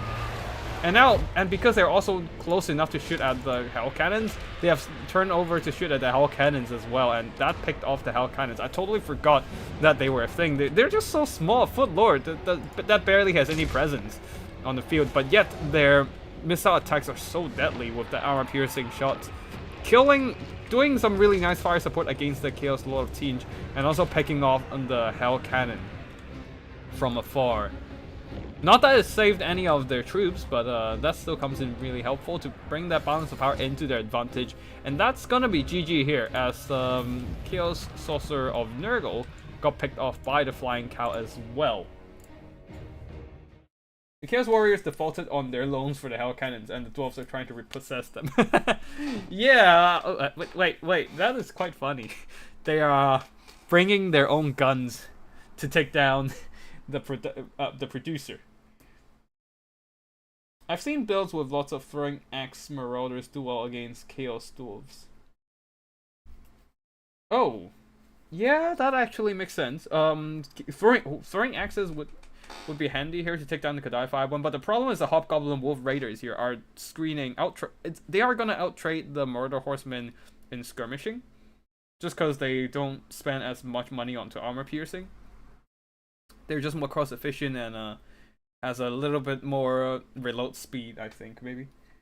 For the sneaky gits are awesome in my opinion. Stock, poison, range attack. Oh wait, they do poison as well? Okay, yeah, that makes them pretty good for the debuff. And yeah. Seems like a lot more people liking the sneaky gits. Also, they have anti-infantry bonus, so that it helps them clear enemy infantry faster as well. Trading better into enemy infantry and whatnot. Roster improvements have been very good and have helped the faction a lot. For sure. Seems like sneaky gits are actually... And the Wolf Raiders are viable. Again, maybe I'll play Chaos Dwarf next week and just to see what happens with it. Alright, anyways, that is it for this battle here. The Chaos Dwarf have won a resounding victory using the double Infernal Castellan and the Saucer Prophet of Fire as well. Doing some very, very solid work. And the Wolf Raiders did okay too. Sneaky gits are pretty strong right now, for sure. I've seen them, yeah, I've seen people talking them up a lot, so, yeah. Might need to play them myself to see what actually, feels like playing with them. But yeah, next up we have another double Dragquake scenario. Wait, hold on. Wait, there is another Dark Elf versus Chaos Dwarf. This time... Let's check out something else first before we go back into another Chaos Dwarf battle. We have been checking out a lot of Chaos Dwarf. So, alright, holy moly. Oh no, right, yeah, we do have a 2 teams, so somebody were playing 2 teams in a row.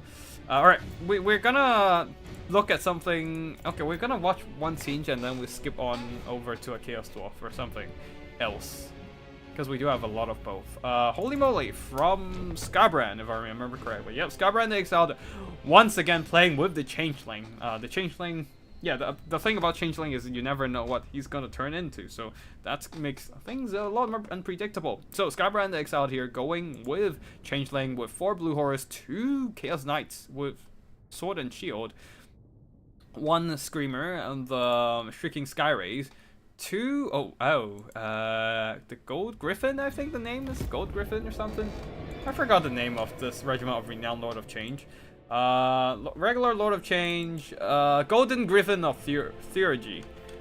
Yeah, that is the Golden Griffin of Theurgy with Searing Doom and Gehenna's Golden Hound. So some damaging spells. What the fuck? Changeling turning into Ariel.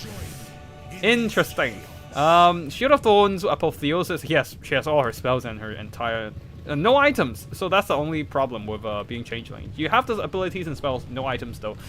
Tempest, Soul Stealer, Dollars Below, Word of Pain. So quite a strong fighter with abilities to self-heal and heal friendlies as well.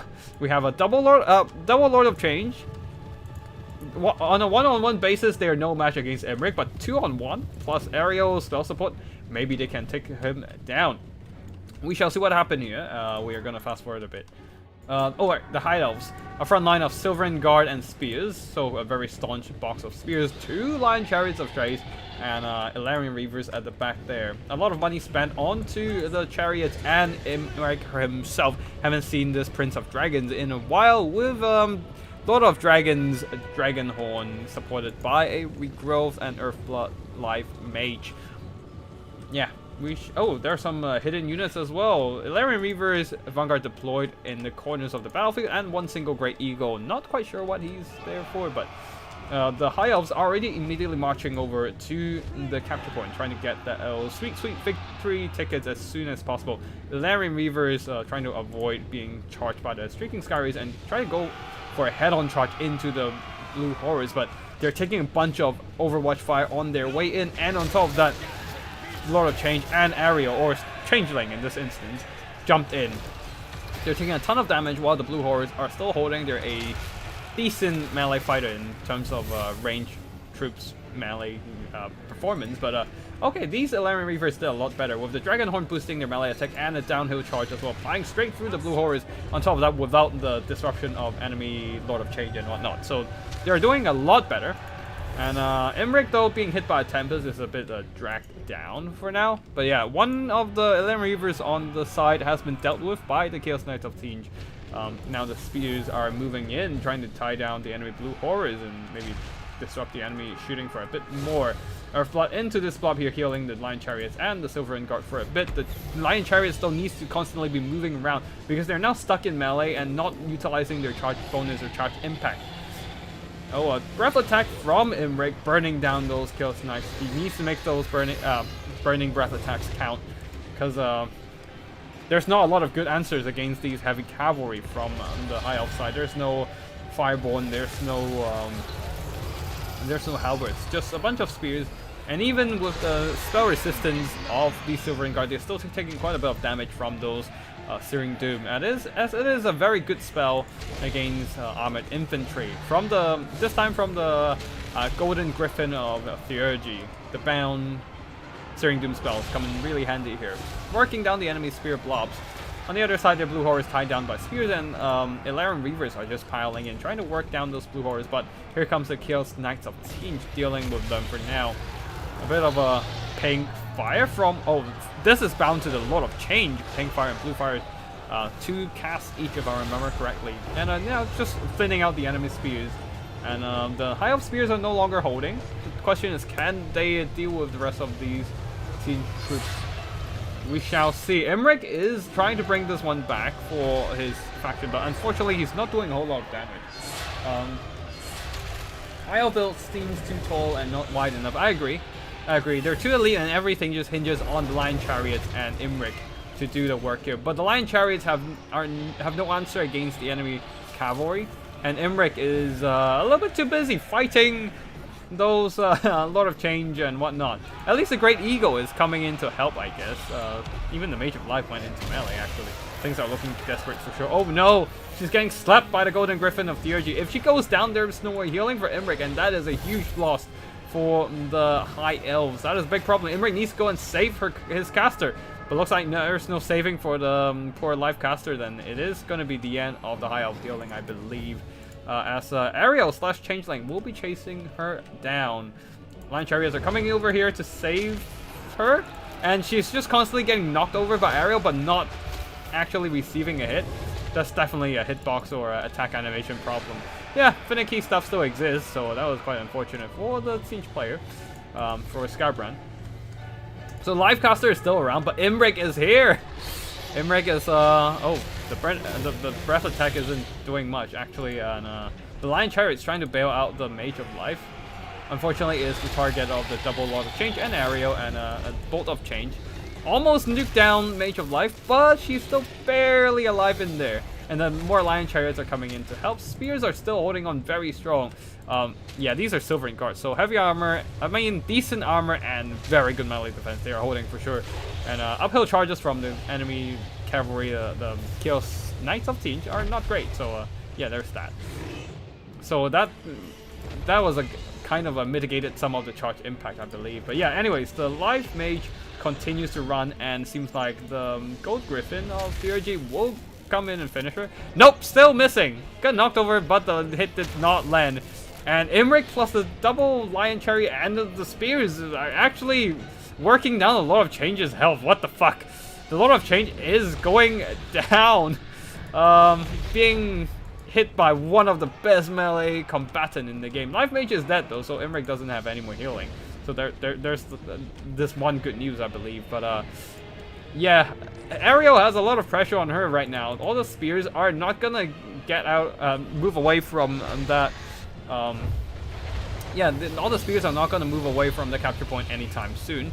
Oh, Imrik got hit by a Tempest, taking some damage from the spell and also being slowed down. So the Changeling slash Ariel can try to run out of there, but it seems like she's constantly getting staggered by those lion chariots and didn't quite manage to get out of there.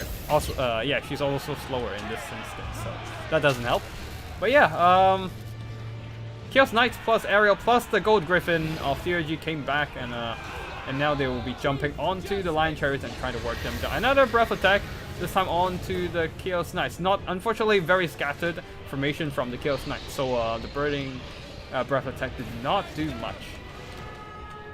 The spears will be holding that capture point, and they're not going to move from there anytime soon. So all that the siege army can do is try to dispatch the mobility and then focus down the infantry. They only have roughly 2 minutes left to do so though, because the tickets are getting there. Oh, wait, no, 4 minutes actually. Wait.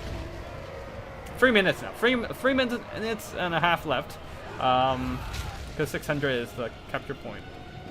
Yeah.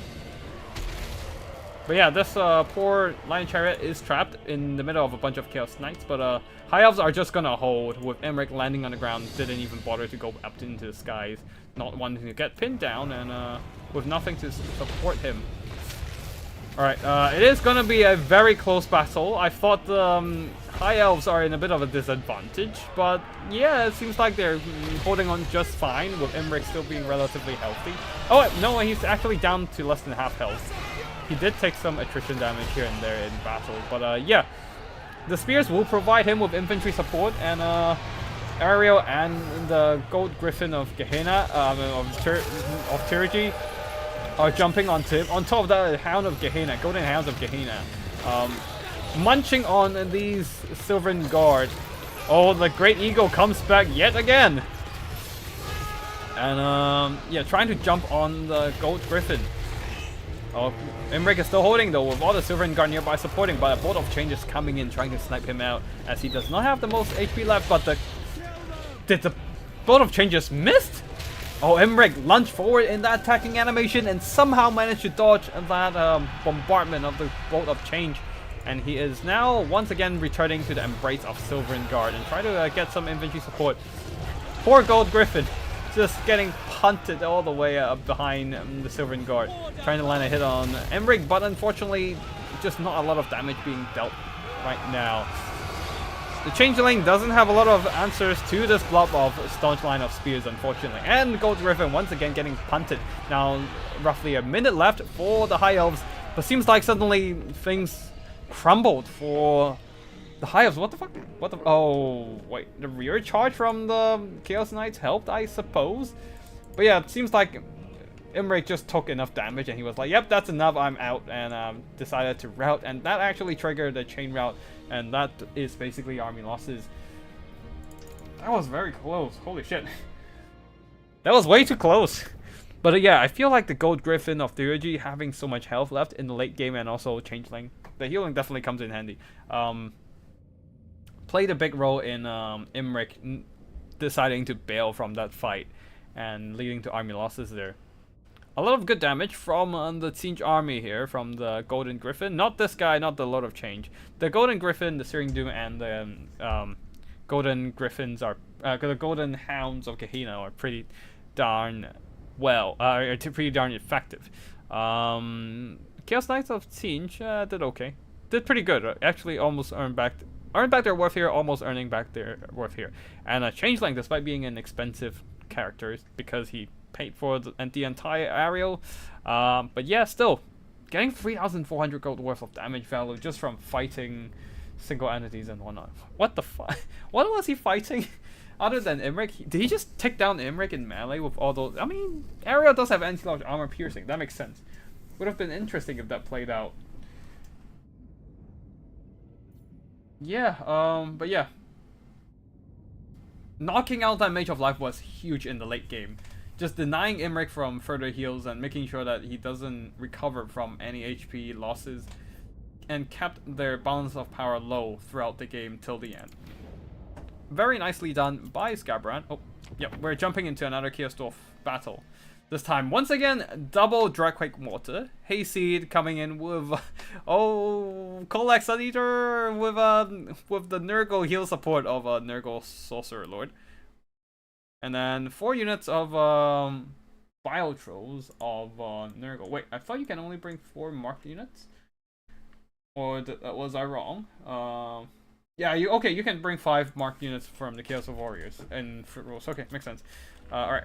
Alright, they did loosen up the limit a while back. Anyways, point is, it is a Warriors of Chaos Nurgle build. 4 Biotrolls with 1 single Chaos Sorcerer of Nurgle with a Fleshy Abundance and Stream of Corruption. Fleshy Abundance for healing, Kolak for sure. Front line of a ton of Marauders, both armor piercing and not armor piercing. And the rest of the money, the meager funds left, are into Chaos Warhounds with poison. That's it for the Warriors of Chaos army build, which would definitely get bombarded by the double Dragquake on their way in. Immediately, 2 hits onto the Marauders, getting some decent damage done. Now, other than the Dragquake mortars, a front line of Goblin Laborers backed up by a bunch of Infernal Guards with Fire Glaives with their anti-armor missiles and also anti-large armor-piercing Fire Glaives. Bull Center Raiders with great weapons guarding the back line with their anti-large armor piercing, and Orc Laborers. So just a very flimsy outer wall of the box and a much more expensive core in between. And leading the army is the Sorcerer Prophet of Hashut, already doing a lot of good damage here with the Dragquake mortar shots, bombarding the Marauders. And Sorcerer Prophet is just going to start shooting with the hand grenade shots and trying to pick off the enemy troops with those projectiles. Not doing a whole lot though, unfortunately. Nice dodge from the Warriors, from Hayseed, pulling back those Marauders, immediately dodging, entirely dodging that shot of Dragquake mortar. But now they need to start rushing forward again instead of dilly-dallying at the back. But yeah, it does take more micro to try and dodge Dragquake mortar. So even if you don't land the shots, you're still kind of pressuring your opponent that way. Taxing their micro, delaying some of their advancement, and once the units are closing in charging distance, they can't afford to pull back again because they're gonna get shot. So either way, you're gonna get shot, might as well just drop some more shots over here. Oh, it looks like there was a spell here. Most likely that was the lightning bolt from Kolak. Yeah, Lord of the Storm, bombarding some of these Infernal Gods who are now opening up at Kolak, putting in some pretty good hurt onto him. There's no flying units on the Warriors of Chaos side, so these Chaos Dogs can just safely shoot with their Fire Glaives with nothing to impede them. And Tempest Rage, Star Crusher, everything is on for Kolak, and now he's trying to smash up the Sorcerer Prophet, but he himself is taking a lot of damage from the Fire Glaives and from the Great Weapon Bull Center Renders pouring in. Now there are some Biotrolls moving in. Oh, some Chaos Warhounds are sneaking through the enemy formation gap and try to get into the back line or get a rear charge onto the enemy units here. But the thing is, Kolak is still taking a lot of damage. He needs to heal sometime soon. He's getting a lot of damage done against the enemy units here, but yeah, he's not going to be standing in there for too long if he doesn't get something to bring his creep up. And yeah, this Marauder, remember the one that dodged the shot from the Dragquake mortar? Yeah, they just didn't receive another command to start attacking again, and they're just lagging behind. Although at the same time, Kolak, he is the focus, I believe, just activating all his abilities and whatnot, and now he's absolutely smashing up that poor Sorcerer Prophet of Hashut with that 900 weapon strength, and that is after the Tempest Rage has worn off. So yeah, it would have been way over 1,000 if both buffs were active. I didn't really check the actual numbers. That's when the both both stats were actually active, so there's that. But yeah, though unfortunately he is taking a lot of damage from the anti-lock AP and the Marauders at the back. They are not in the position to provide any support, so the Bulls and Duranders are free to push through and try to get onto Kolak. Is there any heal coming in for Kolak? He needs something to bail him out of that situation. He needs that heal soon. Battle Trolls are back in the fight though, so they're just trying to hold on and maybe screen off the Bulls and Duranders for a bit. The rest of the formations of the Chaos Dwarves are crumbling pretty hard, with the Battle Trolls and Marauders combining together, crushing those poor goblins with the sheer weight of rotten flesh and bones. And now the Chaos Warhounds are now trying to chase down any routed units, although some of the Battle Trolls are also routed as well. These Battle Trolls continue to act as a meat shield for Kolak, as Kolak beats down these poor Bulls and Duranders. Direct Click Monitor continues to shoot, but the main problem right now are those Battle Trolls and Kolak himself. Although Kolak is not going to be healthy for much longer, now that the Bulls and Duranders have dealt with the Battle Trolls and he lost his meat shield. And the Bulls and Duranders will be able to perform his surround and keep him in the middle and just maximize the damage. Never mind, Battle Trolls, a unit of full health Battle Trolls are piling in, keeping the attention of the Bulls and Duranders away from Kolak's on Ether. Double Draco Mortar continues to fire, smashing apart, hammering these poor Marauders here. Marauders are moving in and they're trying to silence these Dreadquakes. As the Battle Trolls, being able to get the charge onto the Bulls and Duranders, are getting some decent damage done. Kolak did receive some healing. Oh, Fleshy Abundance. Is that an Overcast? I think that is. But yeah, giving him some health back. Oh wait, no, that's not an Overcast, never mind. Yeah, it's just a Fleshy Abundance, keeping his health in online, keeping him in the fight, keeping the leadership of the Warriors of Chaos high, so that those Battle Trolls can keep just coming back to fights and keeping them duking it out against the Bulls and Duranders, who, after receiving a charge from the Battle Trolls, have taken a lot of damage and being dragged down by the Chaos Sorcerer of Nurgle as well. Now things are looking still quite even in terms of balance of power, but I do reckon that the Warriors of Chaos have the advantage here. A lot of the balance of power for the Chaos Dwarf rests among these Dreadquake Mortars. But the problem is the Dreadquake Mortars can't really do much against the Battle Trolls and Kolak himself. They need something with more single entity targeting damage, like the Fire Glaives, which are being chased all the way to the edge of the map by Marauders and Hounds. So yeah, there's no more solution for the Battle Trolls here and Kolak. And once they manage to get us around on the Dreadquake Mortar, they're quickly beating it up with all those AP damage. Dreadquake Mortar, very cool in concept, but unfortunately in execution they are just a lot of investment you're putting into counter enemy infantry, while monsters, cavalry, and single entities will make you suffer pretty hard, just like here with the Battle Trolls and Kolak himself, with not much to deal with them in this case, other than the Fire Glaives, which are quickly disrupted by the Warhounds and Marauders moving in. Yeah, the Hobgoblins unfortunately couldn't really hold on against Marauders and Battle Trolls, and they quickly crumbled. That is going to be GG here, and we're moving on to the next battle. Yeah, we've seen this one, and we've seen this one, and then let's get a non-siege, non-Chaos Dwarf battle here. We've seen that one because we've played it ourselves. Alright, let's check out this one first. Hayseed Warriors of Chaos versus Kislevites from Pasha. Alright, Hayseed going with a mixture of Marauders and Warriors once again, but this time no more Khorne variant, just a bunch of Great Weapon Marauders with 1 Forsaken, 2 Chaos Warriors with shields, and 2 Rot Knights, 3 Hellstriders leading the army, Archaon, the Ever-Chosen, and they're up against Kislev from Pasha with this time no more Incarnate Elemental of Beast, just a single Zarina Katarine on a Frostworm.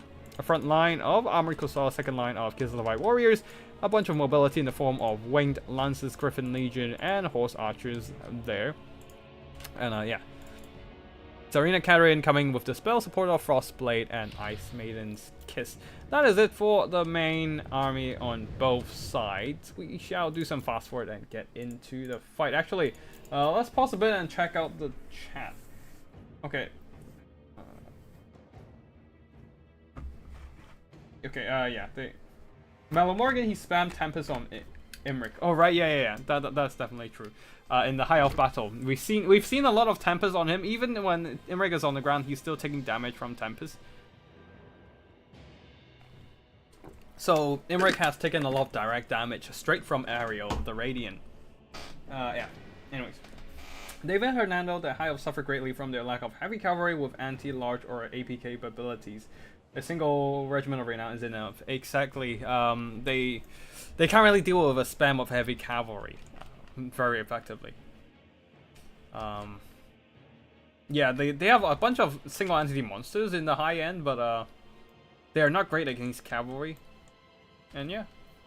Alright, let's go back into the game here. As both armies are trying to approach each other, the Warriors of Chaos trying to rush, as they do lack that range assets and they have to get into like combat distance as A7 and get those melee units time to shine.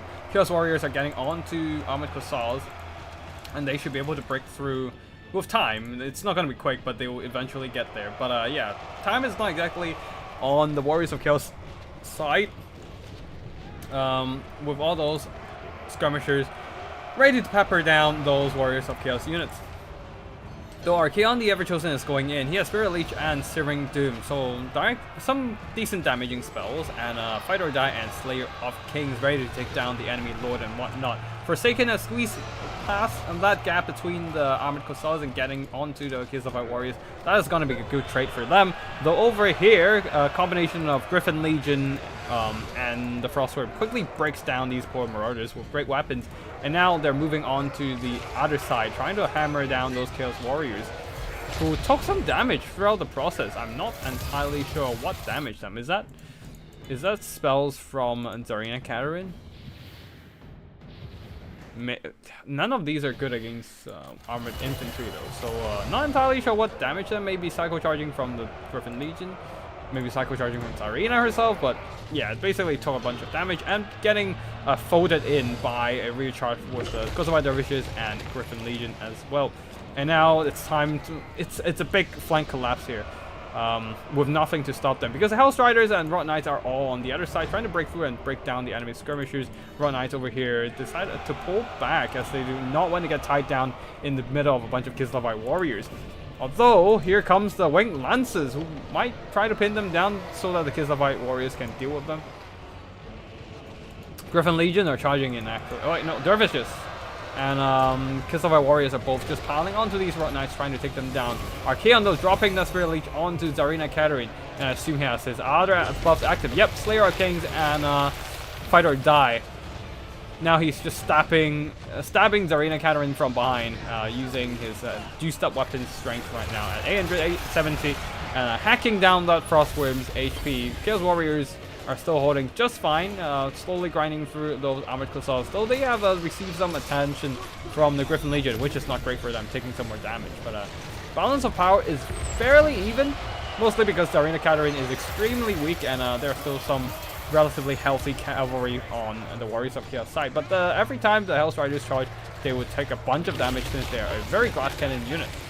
Zarina Katarine, though, pitted up against Archaon, the Everchosen, she is screwed. She's pretty much done for if she stays in there and constantly getting Spirit Leech. So Griffin Legion will be sacrificing themselves to bail out their lady. At the back there, Hell's Riders and Forsaken trying to bring down the enemy Kislavite Warriors. Winged Lances are duking out against Rot Knights. They don't have self-heal on the Winged Lances side, so they will lose out on that fight in the long term, but the Kislavite Warriors are here to even the odds. Over here, Rot Knights also taking more and more damage and getting shot by Armored Hussars, dragged down in prolonged melee. Hell's Riders charging into the Griffin Legion, but Griffin Legion spots them and went for a counter charge. So the Hell's Riders are not going to be long for this world, getting absolutely smashed there. And these Hell's Riders tried to charge Kislavite Warriors, a big mistake. They couldn't have stood in that kind of prolonged melee fight against the infantry, and they're quickly being dispatched. Though Archaon squeezing out of the enemy surround, now once again on the hunt against Zarina Katarine. A Spirit Leech on her as well, plus a couple more melee hits, and she probably would just go down right then and there. If she can land another hit, Archaon is still chasing and didn't actually land any melee attacks. Oh, looks like the Patriarch managed to slow down Archaon for a bit here. But Archaon continues to ignore him, shove past the Patriarch, and try to keep the pressure on. Oh, it's a charging animation. It's a charge from Archaon, and I think another hit landed, but it's not fully... Oh, no, never mind.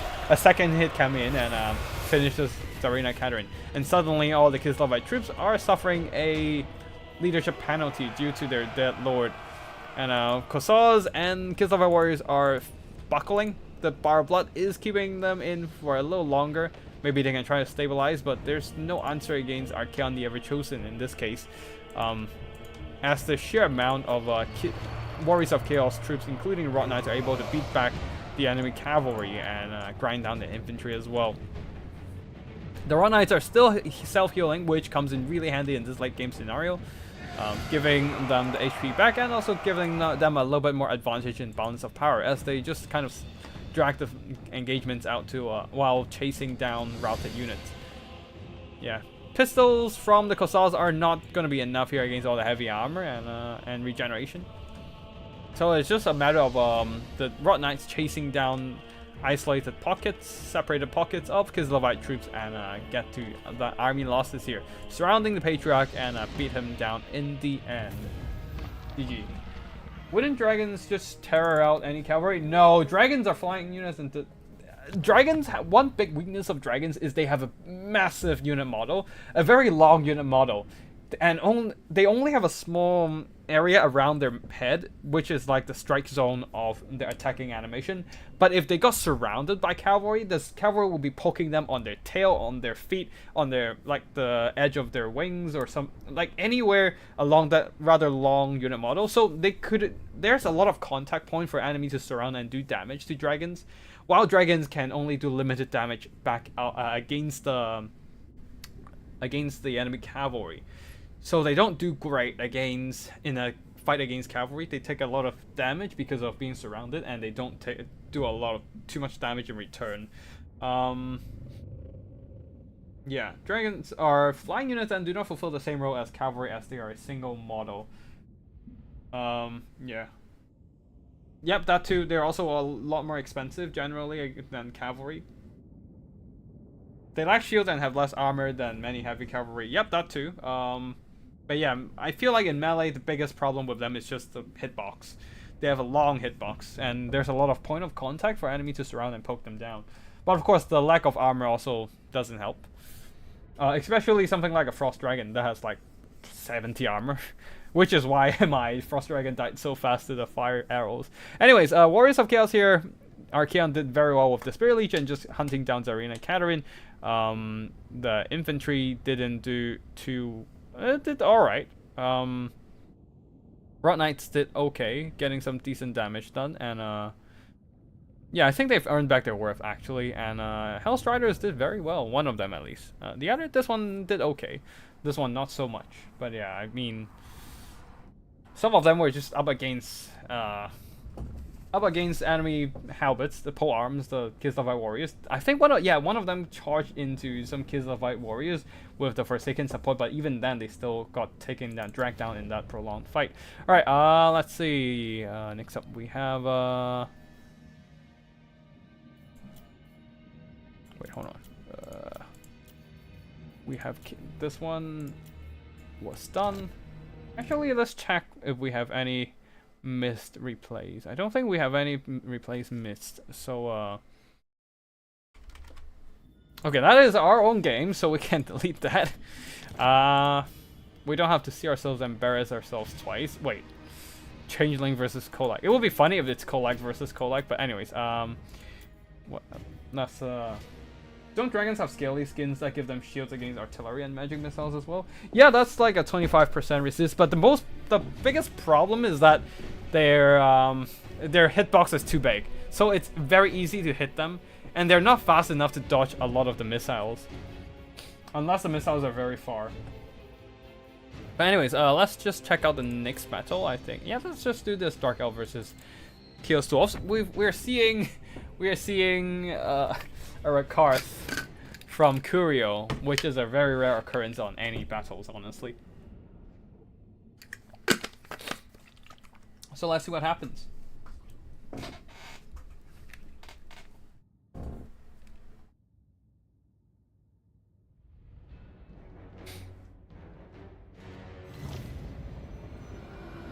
Alright, let's slow down.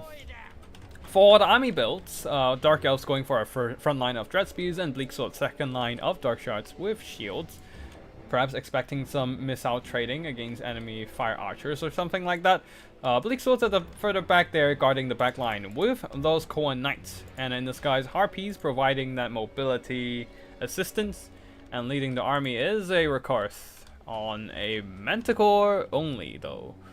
So, Beast Lord's Gaze that stops Rampage, but there's nothing that Rampage on the Dark Elf side. Beast Slaver, which is nice, with the anti-lodge and weapon damage buff. But, Beast Armor of Karan Kar, that is okay, I guess. Gives him damage resistance and melee defense, but honestly, I would just bring a High Beast Lord on, High Beast Lord, just to get that Tormentor Sword, and, I mean, there's nothing else that really helps in this case. Yeah. 5.4 HP, yikes. Yeah, he's only on a Manticore, so not the most HP, and it's very expensive to bring him on a dragon too. So anyways, on the other side, for Captain Tillis, once again, 4 Hobgobble Wolf Raider with bows, a front line of Goblin Laborers, second line of Infernal Iron Sworn, and Blazing Beards of Bazarak. A lot of elite infantry that are prepared to grind down those Dark Elves, plus a bunch of sneaky gits hiding away, ready to unleash their ambush onto the enemy formation. Goblin Laborers getting absolutely obliterated. Ooh. A lot of that is also friendly fire from the Blazing Beards, but then they also blew up the Bleak Swords, which is fine. But a second wave of Bleak Swords are coming in to pluck up those gaps, and they're now aiming to go after the Killstone backline, but that is why the Blazing Beards and Infernal Iron Sworn are here. To pin down, to continue pinning down the enemy infantry. Or just clear them out with explosives and quickly sending them back. And oh, that is looking quite rough here. Oh, there's some sneaky gits all the way on the other side of the map as well, ready to lay an ambush on the enemy formation. What is happening with the mobility actually? Some Koan Knights are here just standing by and kind of idle. Over here, they managed to run down some Hobgoblin sneaky gits with some Dread Spears, probably able to maybe flank around. But the problem is there's not a lot of good answers against Infernal Iron Sworn, which are now chugging explosives into the Dark Shards, who are trying to run for their lives now that there's no more front line to protect them. Koan Knights are running into the flanks to break down the enemy infantry and whatnot. Oh no, they've taken a lot of damage here. From what? Is it? Did we just miss the Flames of Asgore? God damn it, I might have to re-watch that one. But yeah, did a lot of damage to the Koan Knights. And the Dark Shards are also being caught in melee at this point. The Hobgoblin Wolf Raiders deciding that there's no more worthy units to skirmish, they can just engage in melee now. Jumps into melee combat and starts chasing down the Dark Shards, as the sneaky gits are also pushing into the Dark Elf back line. Yeah, things are looking great for the... Oh, accidentally clicked the main map, I believe. Yeah, things are not looking great for the Dark Elves. Their front line is entirely obliterated by the Infernal Iron Sworn, and the second line are now tied down by Wolf Raiders and Hobgoblin sneaky gits. And yeah, that's probably gonna be GG here.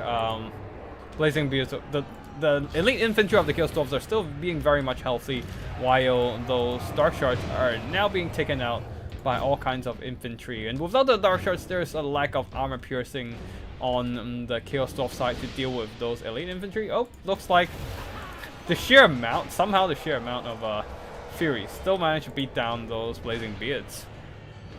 Huh, strange. But yeah, I guess it's just the sheer weight of enemy infantry helped, I guess. But yeah, or maybe it's just they have a weird movement order and didn't really properly fight with the Blazing Beards of Bazarak. Anyways, Rakarth trying to hunt down the Drazwa. I totally forgot to check out the army, the Lord Choice on the Chaos Dwarf side actually, but that doesn't really matter here. Seems like the Chaos Dwarfs are indeed earning an advantage on the battlefield, although the capturing point is still in the hands of the Dark Elves. Now the now the harpies are trying to do some rear charges and against some orc laborers and maybe free up the infantry they're fighting to try and go after the Infernal Iron Sworn. But the Infernal Iron Sworn, a very good infantry, great damage output with the explosions and really tough to crack in melee. They probably can just hold on till the end of the game and drag this one out. Just capture the point and the Infernal Iron Sworn can just probably stand still and hold. Yeah. Harpies and Rakarth fighting shoulder to shoulder, but that is not quite enough. The Sorcerers of Death here, Spirit Leech and Fate of Buna, did some pretty good damage over time, but still not quite enough to bring this one back. Oh, they probably Fate of Buna the Blazing Beasts. That makes sense. That makes sense why they're so weak against the Furies. But yeah, we're gonna jump back in again. Excuse me for a sec there. Just because I might have missed the Flames of Askel, I don't want to watch it. Wait, where's the Dark Elf versus... Ah, yeah, there we go. Let's jump back in.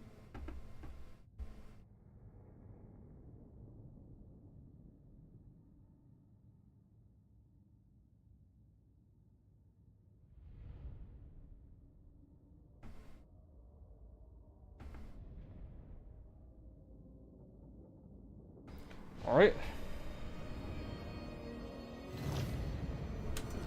Alright, let's jump right back in. I'm just gonna fast forward a bit here to catch that Flames of Asgore if we can.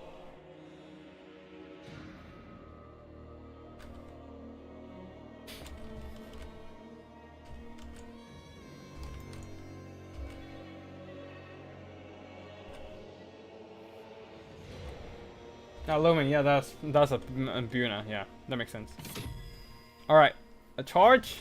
Is there Flames of Asgore coming in? Yep, here comes the Flames of Asgore.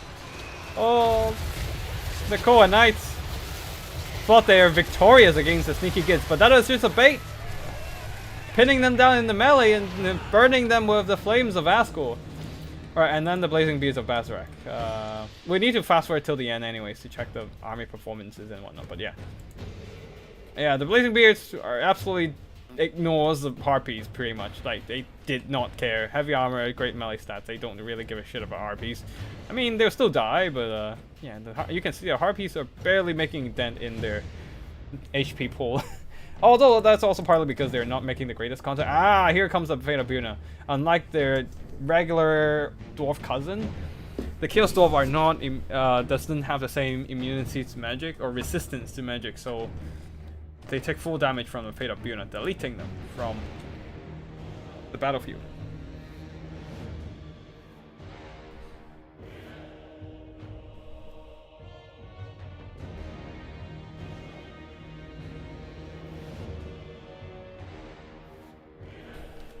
Alright, let's just fast forward everything here.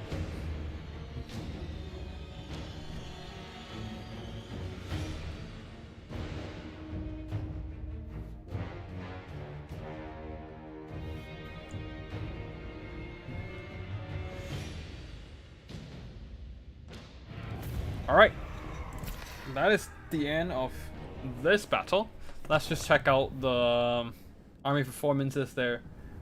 Flames of Asgore did alright damage. And yeah, the Infernal Iron Sword, such a tough unit. It's very hard to move them from their position once they dig in if you don't have artillery or spells to kill them. And the Fate of Buna onto the Blazing Beast means there's no Fate of Buna for these Infernal Iron Sworn. And the infantry also got obliterated on their way in by the explosives and the Sneaky Kids. And yeah, that was a very rough one for these Bleak Swords and Dread Spears, getting blown to smithereens. Fate of Buna and Spirit Leeches, I guess, did some damage and all, but Dark Shards, unfortunately, once the front line crumbles, there's nothing to protect them from the Sneaky Kids, Goblin Laborers, and Orc Laborers and whatnot. And Cavalry, they did pretty meh, not gonna lie. Even if they manage to charge the Infernal Iron Sworn, those Infernal Iron Sworn will drag them down, unfortunately. That is just what happens with when you try to fight them in melee. Honestly, they are like one of the best elite infantry in the game, in my opinion. They have a way to quickly kill a bunch of cheap infantry, and if they run out of explosives, they can just hold the line till the end of days. They're so good, man. It's pretty unfair even for them to be that good. All right, cool. Let's see. High Elves versus Teenjniks. Once again, we're seeing a very similar build here. Multiple Sylvan Guard, a couple Lion Chariots, but unlike last time, this time money was spent on a couple of skirmishers, Shadow Walkers and Shadow Warriors, plus a Frostheart Phoenix.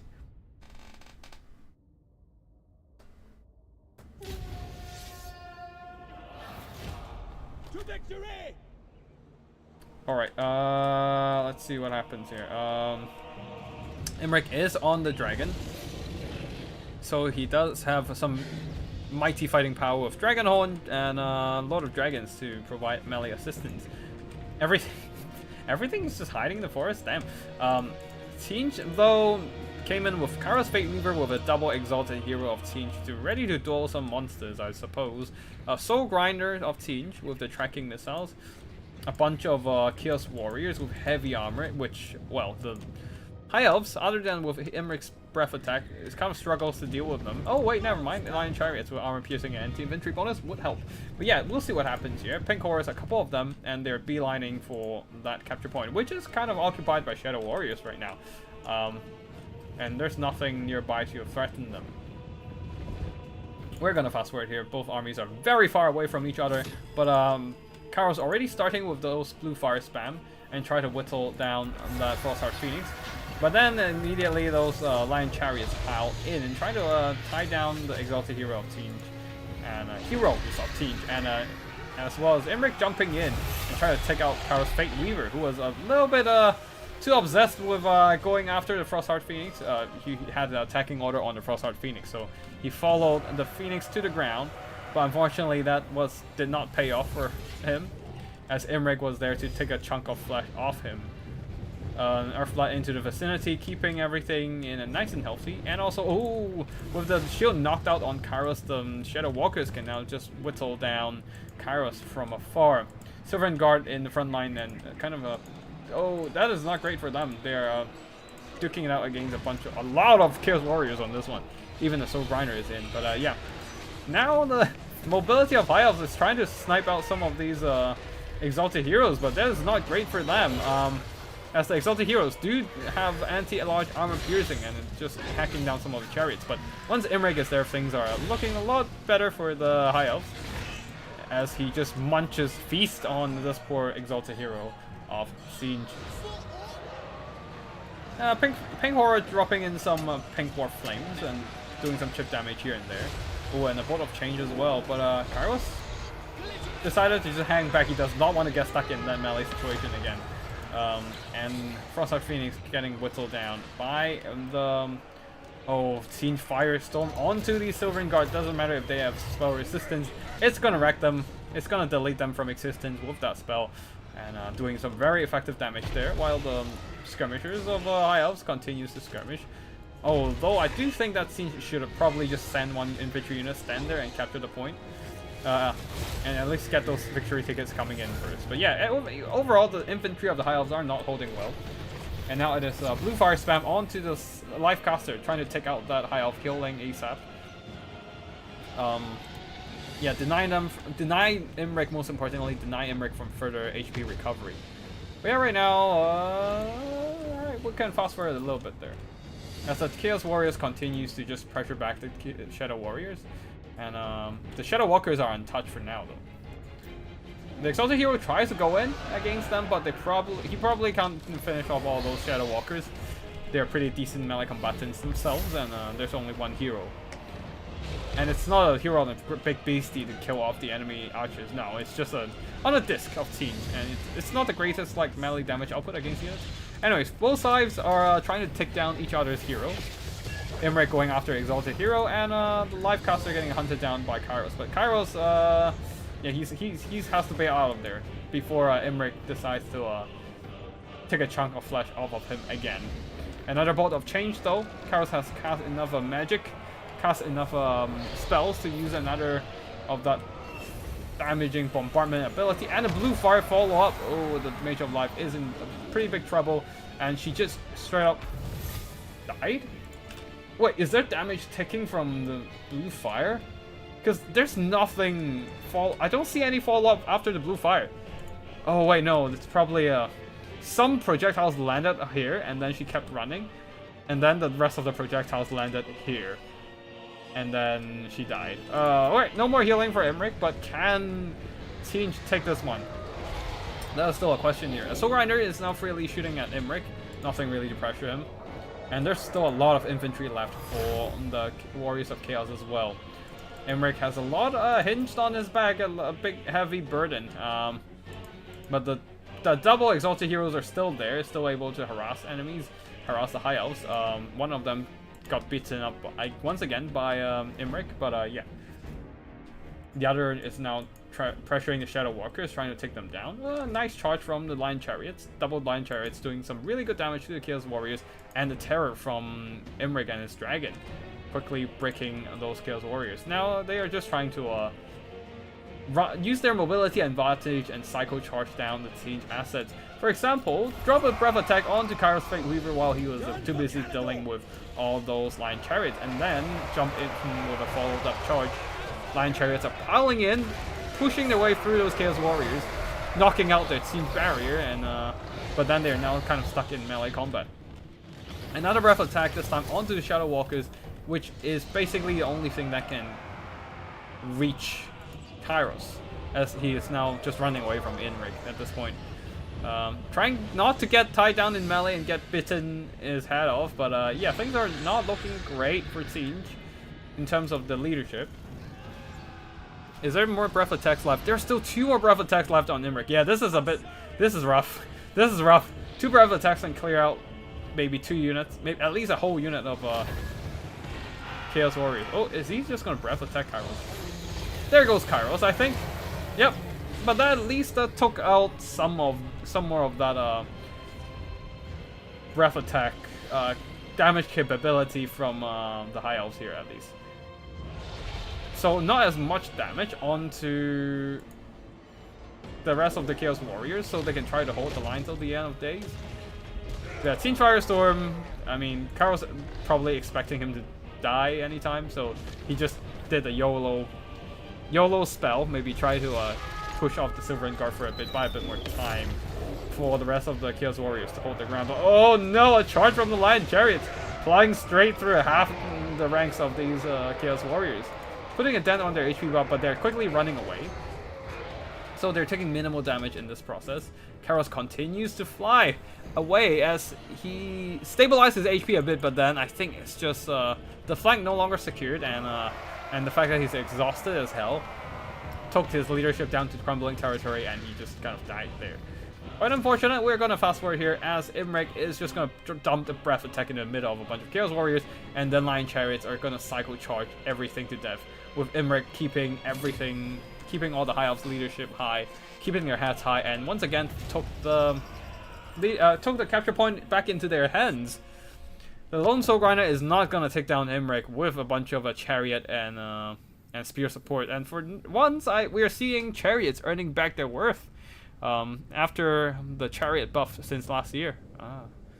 And Imrik did a lot of good damage here. All the armored Chaos Warriors unfortunately didn't do a whole lot, being mostly ran down by armor-piercing anti-infantry chariots, and the double Exalted Heroes did well, plus Kairos Fate Weaver, taking out a huge chunk of the High Elf army. Just the healing kind of counteracted their damage a bit. Soul Grinder did a lot of damage, but the healing counteracted their damage a bit, and then Imrik, such a carry for the High Elves. High Elf won the build roulette. Yeah, for some reason, neither armies are meta, but both of them. But somehow the High Elves managed to run into an army. They can perform decent with the Lion Chariots. But yeah, any other blue Teen army with a bit more something, say a Centaurs of Teen present, this High Elf army would be in a bit more trouble, I suppose. But yeah, GG to both players. Next up we have Chaos Dwarf versus High Elves. Let's see how this one goes. And the Chaos Dwarfs here going with a line of laborers in the front. The Iron Demon, I think this is a regular one. 5 whole Hobgoblin Archers and 3 Great Weapon Bull Center Renders leading the army is from Gordon Ramsay here. No, finally no more double Dreadquake Mortar. But yeah, leading the army is a Sorcerer Prophet of Fire with Flaming Sword of Ruin only. Interesting. Probably trying to boost the troops' weapon damage, but against a Fireborn, that might not be the best option. But anyways, let's see what happens here on the that is indeed an Iron Demon, a regular one. No Dreadquake Mortar behind it because I think we've banned it. But anyways, the front line for the High Elves, the front line of Lion Chariots of Trace, Silver Helms on the flanks, one unit of Fireborn. Immediately the Iron Demon is blasting Eltharion the Grim, leading the army from the ground here. Eltharion jumping in and trying to take down the Unbreakable Demon Engine. But the Flying Cow is trying to go after him as well. But yeah, anyways, he is doing a number on the Iron Demon. Lion Chariots following up the charge, I suppose, just trying to get some damage done on the Iron Orc Laborers. But they have to be careful because there is a counter charge from the Bull Center Renders. They don't want to be trapped in there. Bull Center Renders over here being caught by Eltharion the Grim with Fireborn coming. Oh, immediately activating the bombardment, the Mistwalker's Barrage. Getting some. I don't think it did much damage here. Mostly now the damage is coming in from the Fireborn. While the Hobgoblin Archers are firing back, trying to whittle down those white lines of trace. But the problem is that other than the 90 armor, the white lions also have that 30% missile resistance. Same goes for the Lion Chariots of Trace. So with the Lion's Pelt, they're just tanking the missile damage, and the Archer Belt is not exactly effective against the High Elves here.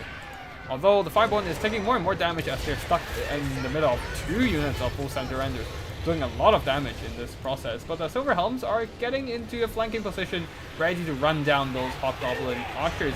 And this Walker's Barrage continues to bombard the enemy formation, whittling down some Goblin Laborers as well. And Eltharion, though, now is all alone against 2 units of Bull Center Renders. That is gonna hurt him if he gets pinned down in there. Those Fireborn needs to get back in and try to bail him out because he's taking so much damage. Once the Fireborn are going, no more attacks to distract the Bull Center Renders onto Eltharion the Grim, and he just got sniped there by the double Bull Center Renders.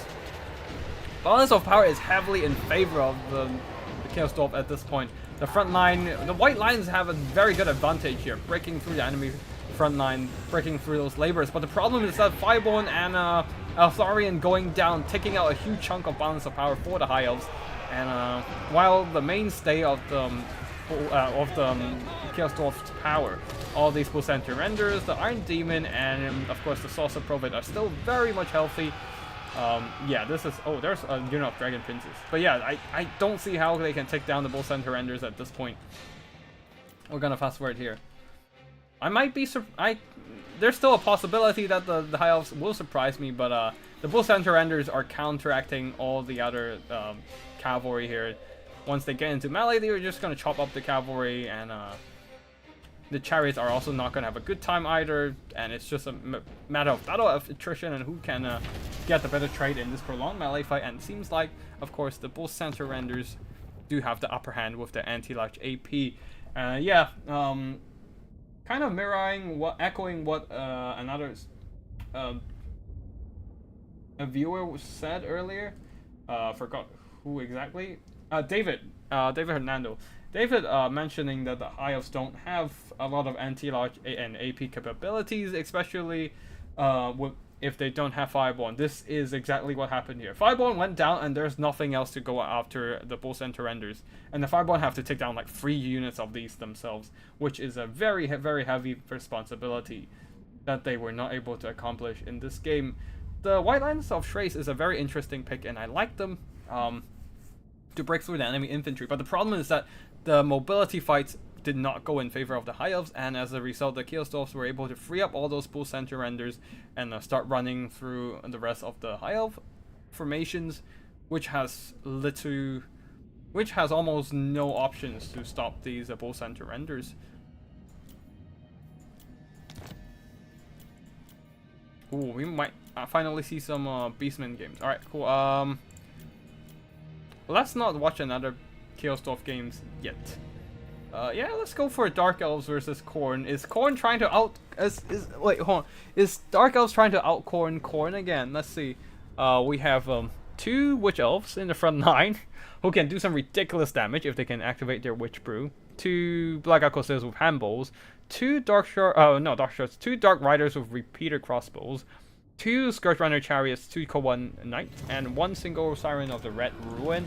Leading the army is Malekith on the Dragon, very standard stuff there. Seraphon carrying him into battle. Wait, no, that's not Malekith, sorry. I saw a dragon, I immediately think Malekith. I literally saw Loki fell hard on the freaking loading screen. Why did I think Malekith? Anyways, my bad. Loki fell hard for once we're seeing him in battle. Probably trying to duel some Khorne characters here. Dreaded Duelist and Kraken, Helm of Kraken with the healing, and yeah, that's basically it.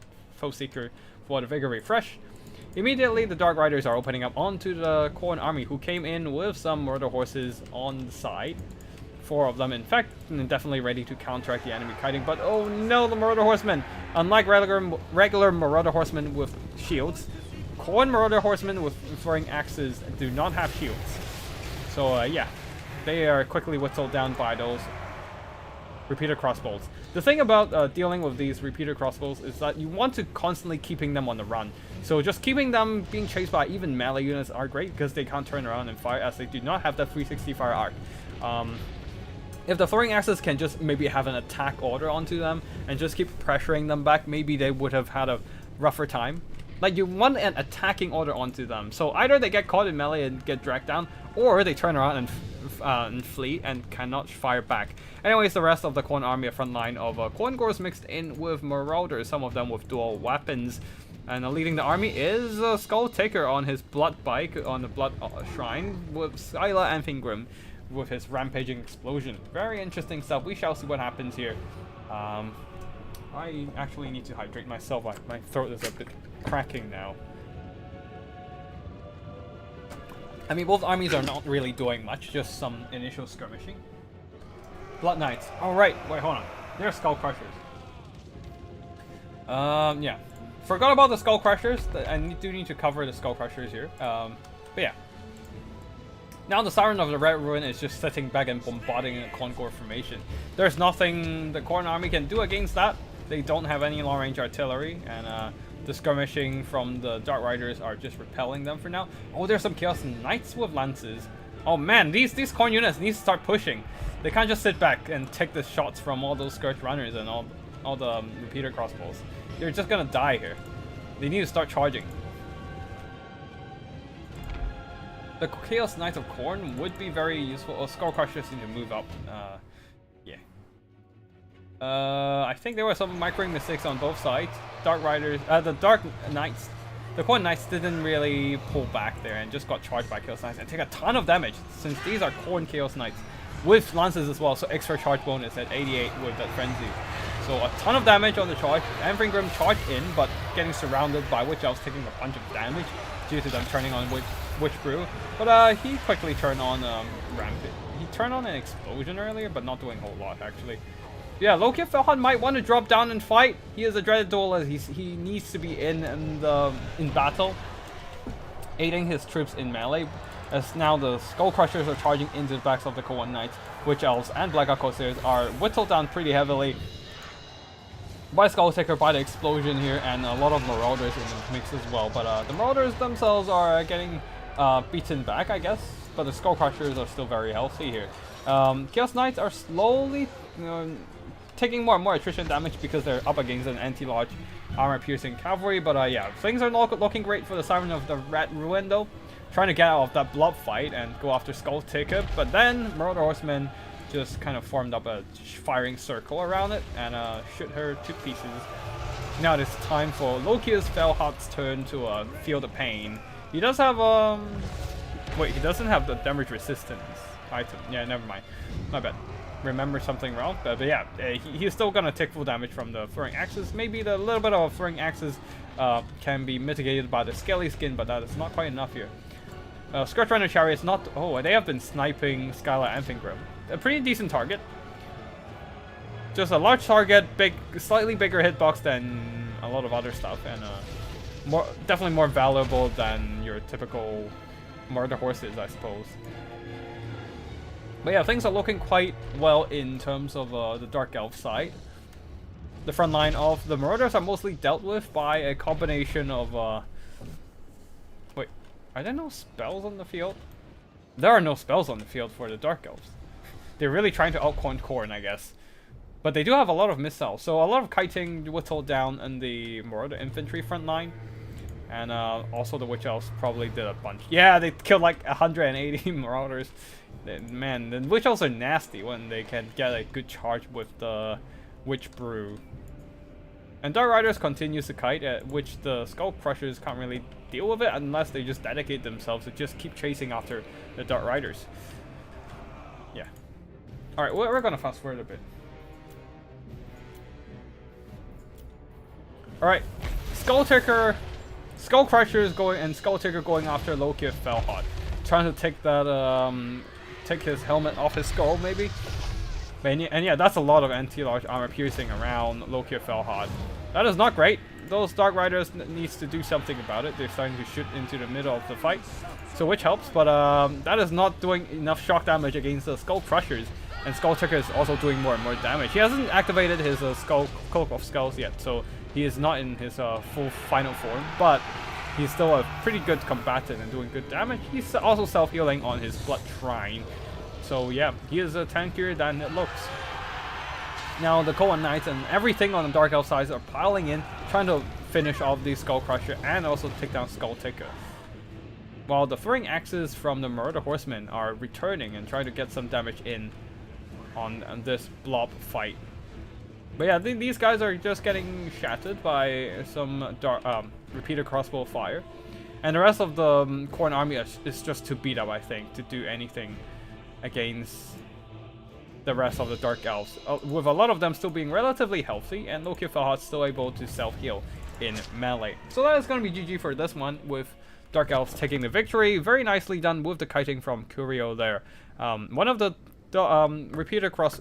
No, one of the handballs, Black Arcosis, did some pretty good damage. Both of the Khorne Knights did well, and Siren of the Red Ruin got taken out early though. But yeah, overall very nicely done with the kiting, and Witch Elves did some good work for sure. Yeah, a little bit mistake in one of the microing of the Khorne Knights, but then the Chaos Knights with Lances just kind of stayed there after the charge and just getting hacked to bits afterwards. And getting shot up by the crossbows as well.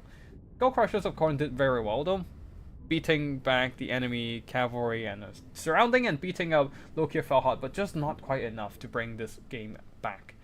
As the throwing axes suffered a lot of losses early game, getting pressured off, and yeah.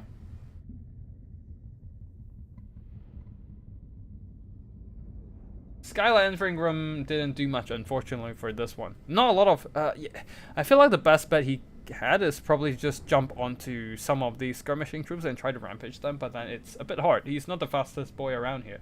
And it's not necessarily... I mean, what he could have done is maybe try to bait a counter charge from the Khorne Knights, and then pop the rampage just to keep them in, so that something like, say, Skull Crushers can jump in and wreck those Khorne Knights. But yeah, it's harder to actually execute that. But yeah, throwing axes, some of them did okay, the other two not so much, as they did take quite a bit of damage earlier in the game.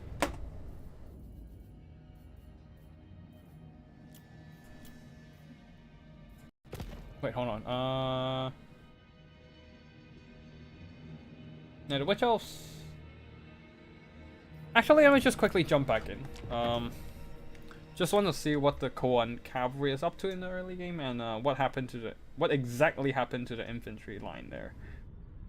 Sorry, just gonna be quick.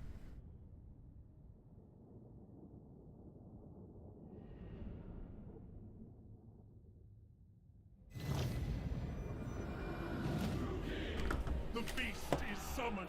Prepare to face the Kraken Lord.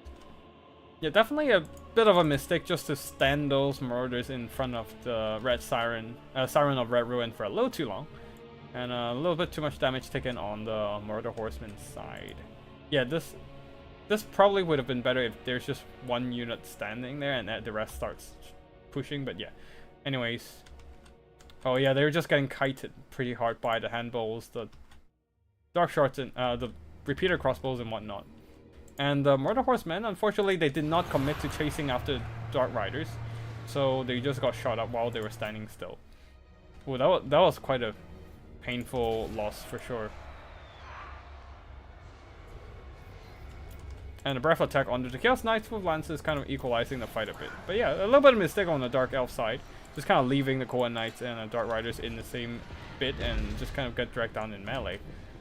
While the infantry-wise, just getting torn up by the Witch Elves here.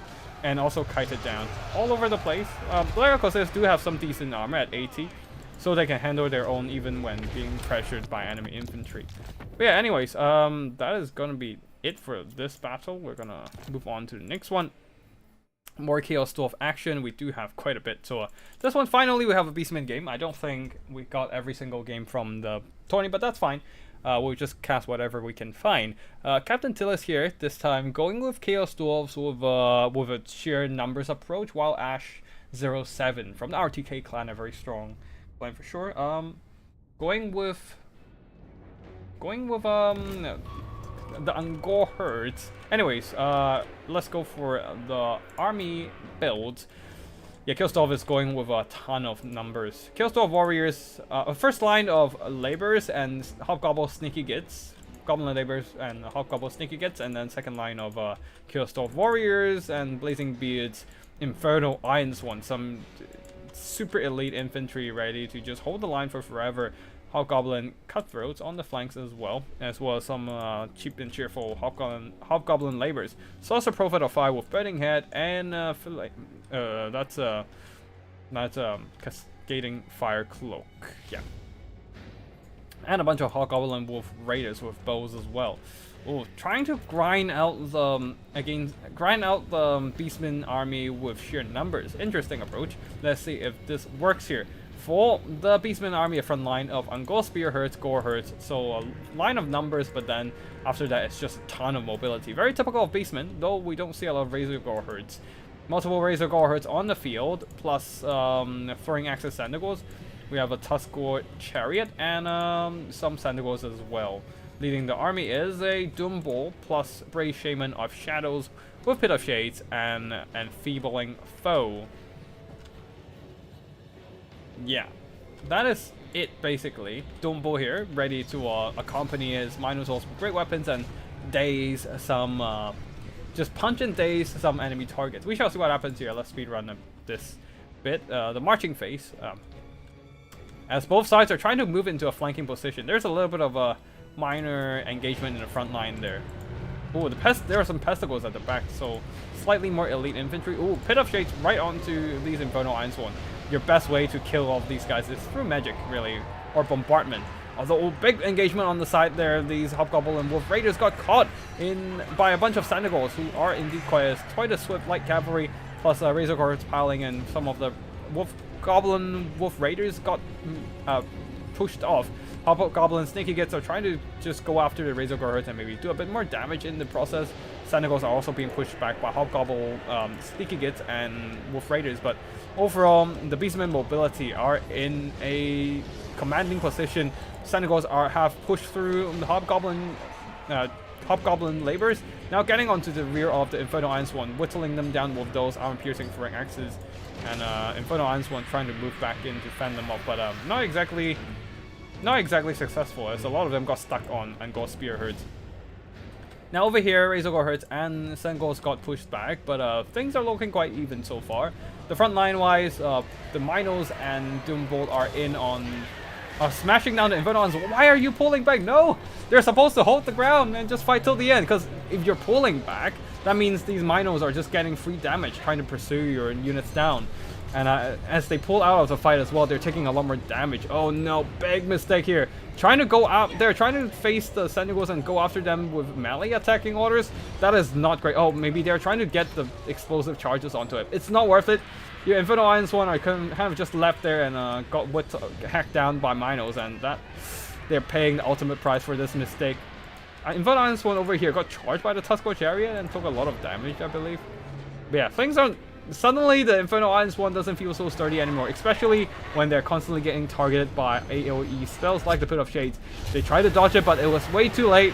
Most of the unit has been covered by this armor-piercing spell, and doing a ton of damage as a result. Oof, that is a painful cast onto the Infernal Iron Sword. They're very good, but at the same time, heavy infantry is just not great in the meta.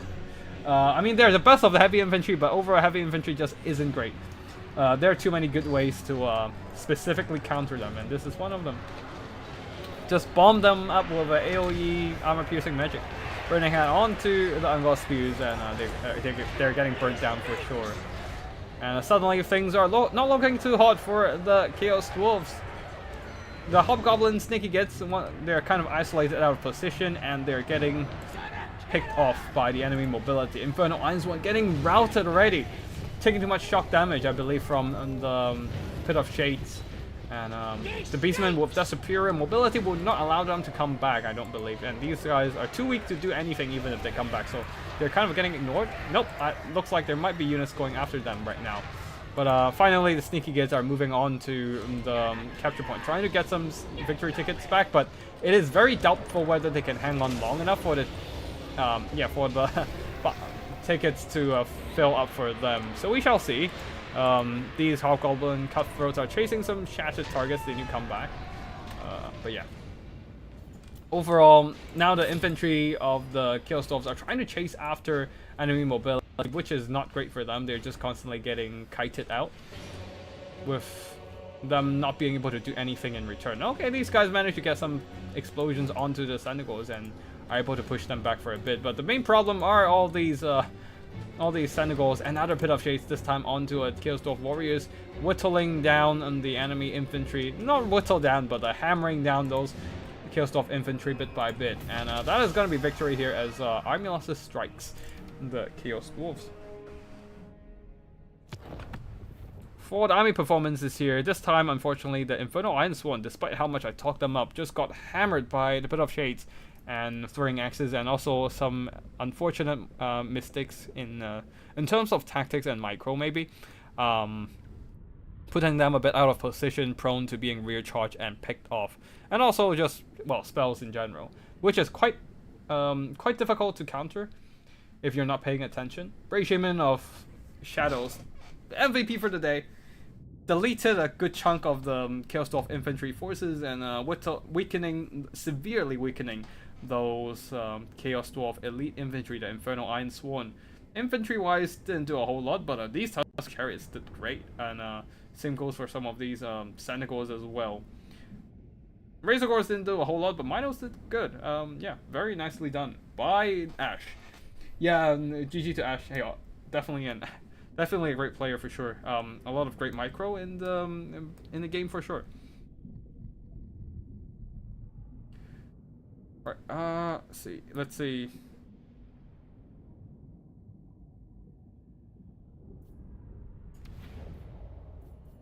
What's next? Oh, maybe I should kept that game. Anyways, next up we have let's see. We've already seen a Beastman, so let's check out something else. Let's check out a Tinge versus Khorne. Tinge going with a Demon Prince for Xantagors. Oh, Meta going with the Kite build against Khorne. Oh, Khorne is gonna feel the thing. And Khorne was not dealt. I think Leaf Please is a relatively new player to the meta, so Khorne was not geared up towards this kind of a Kite build. For Marauder Horseman with Javis and one more Marauder Horseman of Teach, actually, to be specific, and Doom Knights, bringing Doom to the battlefield for sure, and leading the army. Oh, Shrieking Skyrays, and leading the army is the Demon Prince of Teach, and Khorne was not prepared for a kiting build.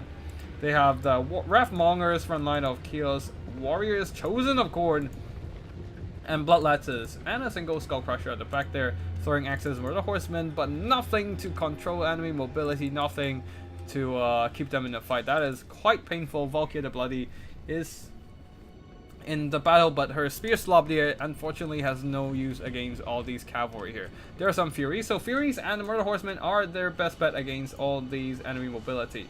We shall see if that's gonna work here, as the Murder Horsemen chucked in some axes against the Senegors. They need to run though, they can't fight them in melee. And yeah, the infantry needs to start pushing up and just bait out the enemy javelins and just absorb as much ammo as possible instead of the rest of the army, especially not the Skull Crushers and the other Murder Horsemen. But yeah, in disguise, Furies are getting chased down by Doom Knights. Unfortunately, they cannot contest in the air against the Doom Knights. So yeah, Khorne is in a rough spot. This is unfortunately the meta build against Khorne. Just kite the hell out of them. If Khorne wants to fight, don't give them a fight. Just run away and shoot them to bits with a kite build. That is basically how a lot of players deal with kite these days, and unfortunately you just have to prepare yourself for this kind of situation. But yeah, as a result, the Doom Knights dealt with all the Furies, and then it's just a matter of kiting with javelins, whittling down the enemy. At least the javelins are not exactly maximizing their value. They're shooting at the Marauders from the front, so the Marauders, being a rather cheap and cheerful... Oh, these are Chaos Warriors, never mind. I forgot, these are Chaos Warriors. But still, they have a Silver Shield, so with heavy armor and 55% of block chance, they absorb a lot of missiles. And if you just get the other... And you can see all these... Murder Horsemen with Javis, they have used up all their ammo, but they haven't even earned back their worth, which is great for Khorne in terms of like the value. Like now you have the now the Siege army has to fight Khorne in melee with a bunch of out of ammo Murder Horsemen. Like they should have shoot at the Bloodletters. That would be a great choice, and maybe the Chosen, because they well, not the Chosen actually. Wrathmongers might be a good choice. And in the melee fight against Khorne, this is gonna be rough for Siege. Like the whole point of using a kiting build is try to use the ammo onto the weak targets, like the Bloodletters. They lack armor. Shooting at the Skull Crushers might be maybe not Skull Crushers, but they're so expensive. Even after the missile block chance and the heavy armor, it's still probably worth it to shoot them. But yeah, anyways, definitely should have shot at the Murder Horsemen. But yeah, shooting at the Chaos Warriors is not exactly the greatest idea here, because you could have just cycle charged down the Chaos Warriors with Tentacles of Siege, who does AP damage. But yeah, right now, Khorne is just holding the point, sitting there and just waiting for the game to end. Great bombardment though, a tier 3 army ability. Not hitting a lot of things, unfortunately, because they were not engaging, so they were just moving away and, I mean, still killed a bunch of horses, so that was great. It is just the Wrathmongers being the biggest pocket of strength here, and Skull Crushers and Valkyria. But yeah, mostly the Wrathmongers holding the line, and the Chosen as well, but they have already captured half of the tickets. They need to win the game, so Khorne just need to buy enough time. Keep the army together, hold the line, and wait till the timer runs out. Yeah, every time they a little bit of a Plague of Rust here, lowering the armor of the Chosen. Wrathmongers are still holding strong, but oh no, Khorne army moved away from the capture point. A lot of their units are not inside the capture point, so a lot of the capture weight of these Marauders was just able to simply outweigh the Khorne army with the sheer numbers. And the capture point is in the hands of Siege, and Khorne doesn't have the kind of numbers to bring it back, unfortunately.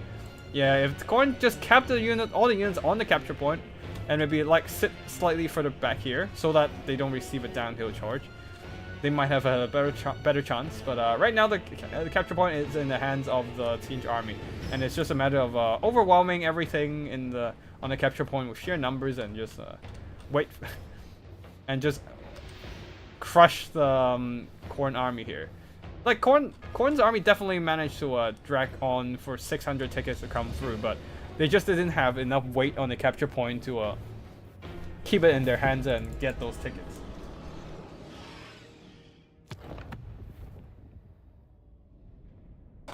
Alright, for all the army performances here, Chosen and the Wrathmongers got a lot of good damage value. But the problem is the rest of the army didn't quite pull their own weight. Especially with the Chaos Warriors getting whittled down by the Javelins. That was very crucial for them to sacrifice themselves against the Javelins though. Just to stand there and weather the storm, so that the Javelins couldn't be directed to more valuable targets like the Chosen or the Wrathmongers, who managed to earn back quite a bit of worth. But the Bloodletters are quite disappointing here.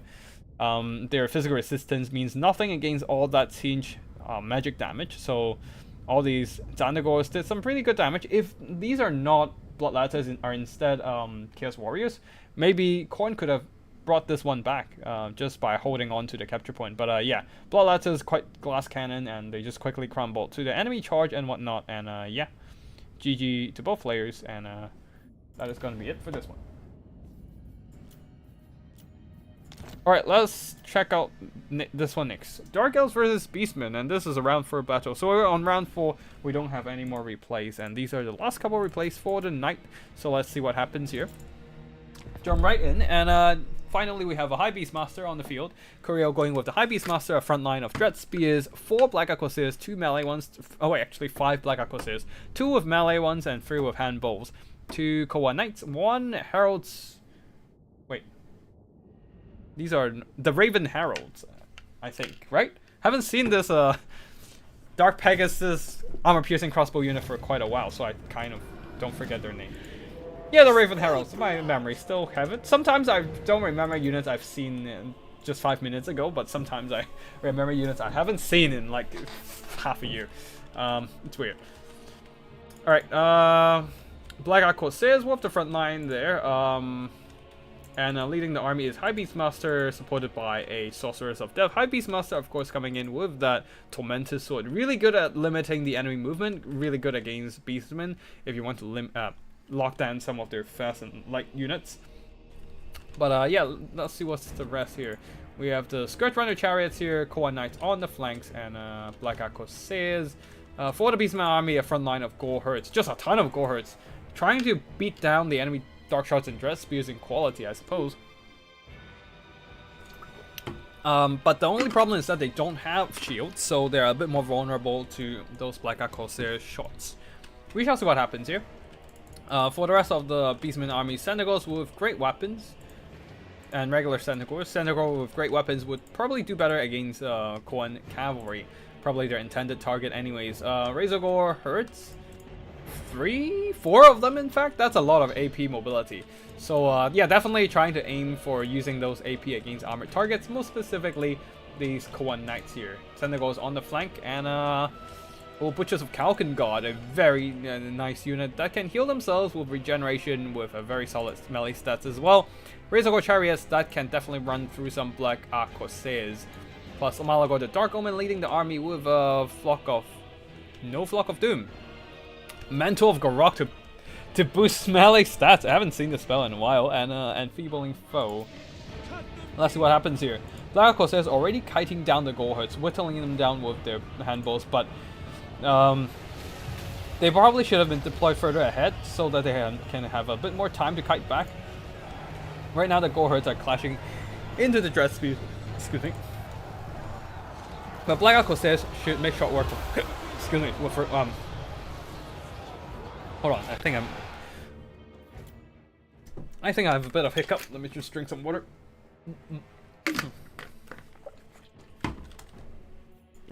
Alright, yeah.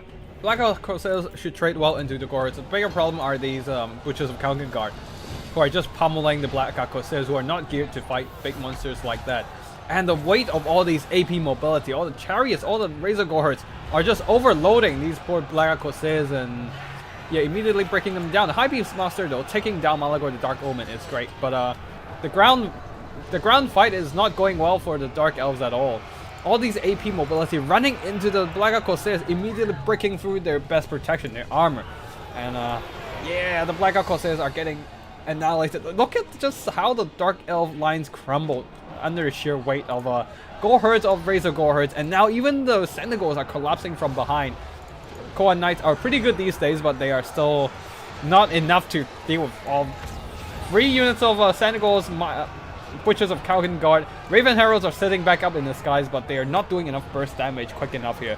Their damage is too slow. They can do steady damage over time, but unfortunately, in this kind of scenario, time is not on the side of the Dark Elves. The Koan Knights are taking an insane amount of shock damage, and Malagor has been dealt with. I don't see him anywhere. But the problem is just the sheer weight of Razor Gore's Butchers of Kalkengard and the Senegors. All these mobility and monsters crushing those Black Arquebusiers, stopping them from doing any further kiting. And Scourge Runner Chariots also being tied down in this kind of block fight. Dread Spears are not gonna hold well against all the Gore Herds and all these monsters, and I think that's gonna be GG here. As the Dread Spears are going down, all that's left is the High Beastmaster, surrounded by Senegors, Razor Gores, and Butchers of Kalkengard, who are being slowly shot down by the Raven Heralds. But again, time is not on the Dark Elf side as they're running out of troops and running out of options to clear out the enemy infantry, especially. Maybe they can kill all the monsters, but what are they gonna do with the infantry? After they also don't have any ground troops anymore. Beastman mobility have make sure most of the stuff are gone. So High Beastmaster have to stay on the ground to just keep that lack of ground troops leadership debuff from setting in, but that at the same time. I felt so good when I killed Malagor in 2 seconds, and I lost my army in 5. Yeah, Malagor died fast in the sky, probably because he's also locked down by the Tormentor Sword, but the front line of the Dark Elves just melted to the Goreherd and Razorgore Rush. And then the Black Corsairs relying too much on their armor to protect themselves, getting ran down by all those AP mobility. GG.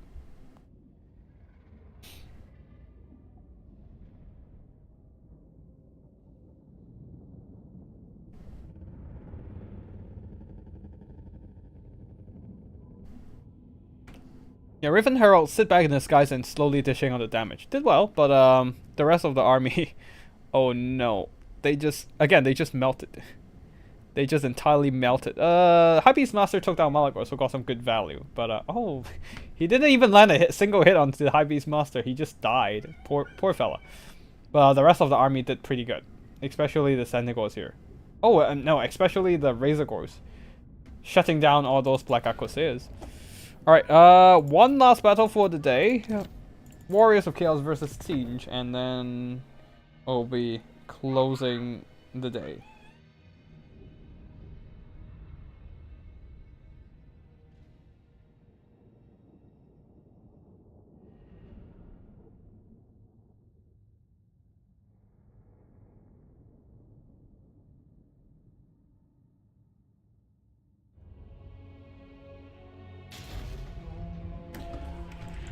Alright, hold on.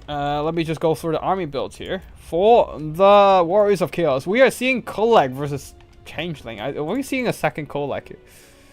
Oh, it's double A code. Oh, what the? That's the A code. Oh, they're boxing. That's why probably. Yeah, makes sense. Anyways, why don't you? If you're looking for a box build, why don't you just wait? Hold on. Double Windblade. Nope. Breath of Life. Yeah, if you want a self-healing lord, why don't you just go for a sick Vault transformation? I feel like that would have made a bit more sense. Anyways, for the army built here, Warriors of Chaos going with a front line of Marauders with great weapons mixed in as well, just a lot of numbers, trying to overwhelm the Siege army, and at the same time Hellstriders in the forest with Chaos Knights with lances. Chaos Knights with lances on the other side. Leading the army is Kolak Sun Eater, supported by a Chaos Sorcerer of Slanesh, with Pavane to rampage enemies, just to lure out those missile troops from the box and get them into melee. Now, for the Siege army, they're boxing hard for sure.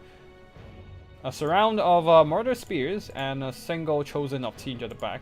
Pink Horrors of Siege ready to shoot down enemy units from afar, and A code, it's going to be double A code here with yeah, Changeling here going to transform into A code as well. Wait, hold on. Oh right, yeah, that's A code. That's A code. In disguise, the Gold Griffin of Theurgy again, and supported by Chaos Sorcerer of Siege with Metal Magic. So a lot of Searing Doom we're gonna see today. Oh, alright, the Skull of Katam and Final Transmutation combo is in. Against Kolak, this is gonna be pretty neat. Just to really nuke down his health. But the question is, I mean, they have to save up the Winds of Magic to get it out. But yeah, anyways. Let's fast forward here as both armies are trying to get into position. Siege is trying to get the army surrounding the capture point, but of course the Marauders from the Warriors of Chaos side will start to countercharge to stop them from taking that over. And now the Marauders are performing a surround onto the box and try to close in. The problem is they're getting whittled down from afar by all those pink horror shots. Wait, what kind of spell is on right now? Oh, okay, that's why they want the double A code. Thorn's Aura. Giving that melee reflection to surrounding troops and try to hold on in this kind of a melee fight. It's a melee reflection build. Interesting. You can see the Marauders are taking damage, but I don't know how much of that can be attributed to the damage reflection, honestly. But I mean, it's better than nothing, I guess. The Marauder Spears, unfortunately, are not great into regular Marauders, but they're holding for sure. And oh no, Hellstriders dropped their attacking order, and they're just sitting in front of the Pink Horde, getting shot at. Pavane though, trying to keep that Saucer. Nice Pavane though. Oh, never mind. Is that an overcast Skulk attempt? Nope. It looks like it's just a regular. Yeah, looks like just a regular Final Transmutation onto the Pavane caster, but the Pavane also kept the Kill Saucer of Tinge of Metal in the fight, so the Kolek can start beating him down. And the Kolek is beating him down hard. Star Crusher and Tempest Rage. He has over 1k weapon strength right now. Oh, that's 1050 weapon strength, most of the armor piercing. Absolutely smashing apart the Kill Saucer. Bolt of Change is trying to equalize things a bit, but yeah, there's no hope for this Kill Saucer of Tinge to win this fight. And oh my god, he just got deleted from the fight. He should have stayed in the sky, man. He should not have went back into the ground. Oh wait, no, he got Pavane. That's probably why he went back onto the ground. Yep, he just got smashed and shattered straight up. No Skull of Catan for him. But at least he got a Final Transmutation out, I guess. But yeah, that was a very rough one for the Warriors, for the Tinge army. Their box is barely holding, with the Chosen holding the line here. Double A code jumping on to Kolek, trying to take him down, but there's no more magic casting for Tinge. And yeah, things are not. I mean, things are looking great in terms of balance of power for Tinge, though. Their box are holding. The box are kind of holding. The main, the Marauders with spears are still holding, barely though. Now the Chaos Warriors are getting into the backline and rear charging them to death. Yeah, they're breaking. So yeah, things should be equalized a bit now. But yeah, the mainstay of the fighting power of the Tinge are still there. The double A code and the Golden Griffin are still there, propping up the balance of power. And of course the Chosens are still very strong. Very threatening presence for sure. Yeah, but it's just a matter of taking down Kolek really, and then taking out the yeah, and then they can probably Searing Doom everything to death with the Golden Griffin. Nope, never mind, all the Searing Dooms are gone. So Cycle Charge everything to death and grind them down with the double A code, I guess. But oh wait, they do have that active. Oh wait, no. A code has that ability not to change things. The Wind Blade, which can do some AoE damage. Oh, nasty Storm. Nasty Lord of the Storm, blasting off some Chosen with that AP explosion. It's not really entirely AP, I don't. Oh wait, no, it's entirely AP. Never mind. That's really nice. All right, the Wind Blade doing very minimal damage. Very disappointing on your A code. So yeah, things are looking to equalize a bit after the caster is dead, and the Chaos Knights, Chaos Mobility starts cycle charging those Marauders to death from the rear. Now the Golden Griffin is trying to go after the Pavane caster, but he got rampaged by the Pavane. So he is now stuck on the Chaos Knights, and Kolek is coming in. I don't think he has his cooldown with the Star Crusher off yet, but he can probably still smash that Golden Griffin with no problem at all. Looking at him just putting a couple big dents on the HP pool of the Golden Griffin. Capture point is in the hands of Warriors of Chaos. And I don't think the double A code has what it takes to kill off all the infantry before the timer runs out. So I think that's going to be a victory for Warriors of Chaos there. If not for the balance of power, then for the just the capture weight. Yeah, they're just holding the point with no problem. I mean, the double A code is giving them a bit of problems. Slowly, just so very slowly, pushing that victory point up on the capture location, but yeah, I don't think that matters. I don't think that matters. We can fast forward here. Oh no, why did you Lord of the Storm your own men? What the fuck? What the fuck? Kolek. But yeah, once Warriors of Chaos throw in more stuff into the mix, they just tightly capture the point with sheer capture weight, and even slowly pushing the double A code off the point, and that's basically victory here. And yeah, that is going to be it for today. That is going to be GG. Double A code build, interesting, but definitely not good enough to hold the point. Like A code isn't exactly a good character in general, anyways. A very funny build from Skybrand though. Props for the experiment. But yeah, that is gonna be it though. Collect Sun Eater managing to get some solid damage down there, slapping the caster and then slapping the Golden Griffin as well. And using some really good Lord of the Storm, blasting the Chosen of Tinge. And the rest of the army overwhelmed the Tinge army in terms of sheer numbers and good cycle charging as well. Not doing like insane damage value since Collect carried the game for once. But yeah, GG to both players. And seems like the box build with Tinge with double A code didn't really pay off, as most of the army didn't really earn back their own worth. And yeah, that's it for today's stream. I hope you all enjoyed this little bit of a midweek multiplayer as always, and I'll see you all in the next one. Have a good week, and Tactical Lich signing out. Thank you everyone for watching, and yeah, that's gonna be it. See you all in the next one. Tactical Lich signing out.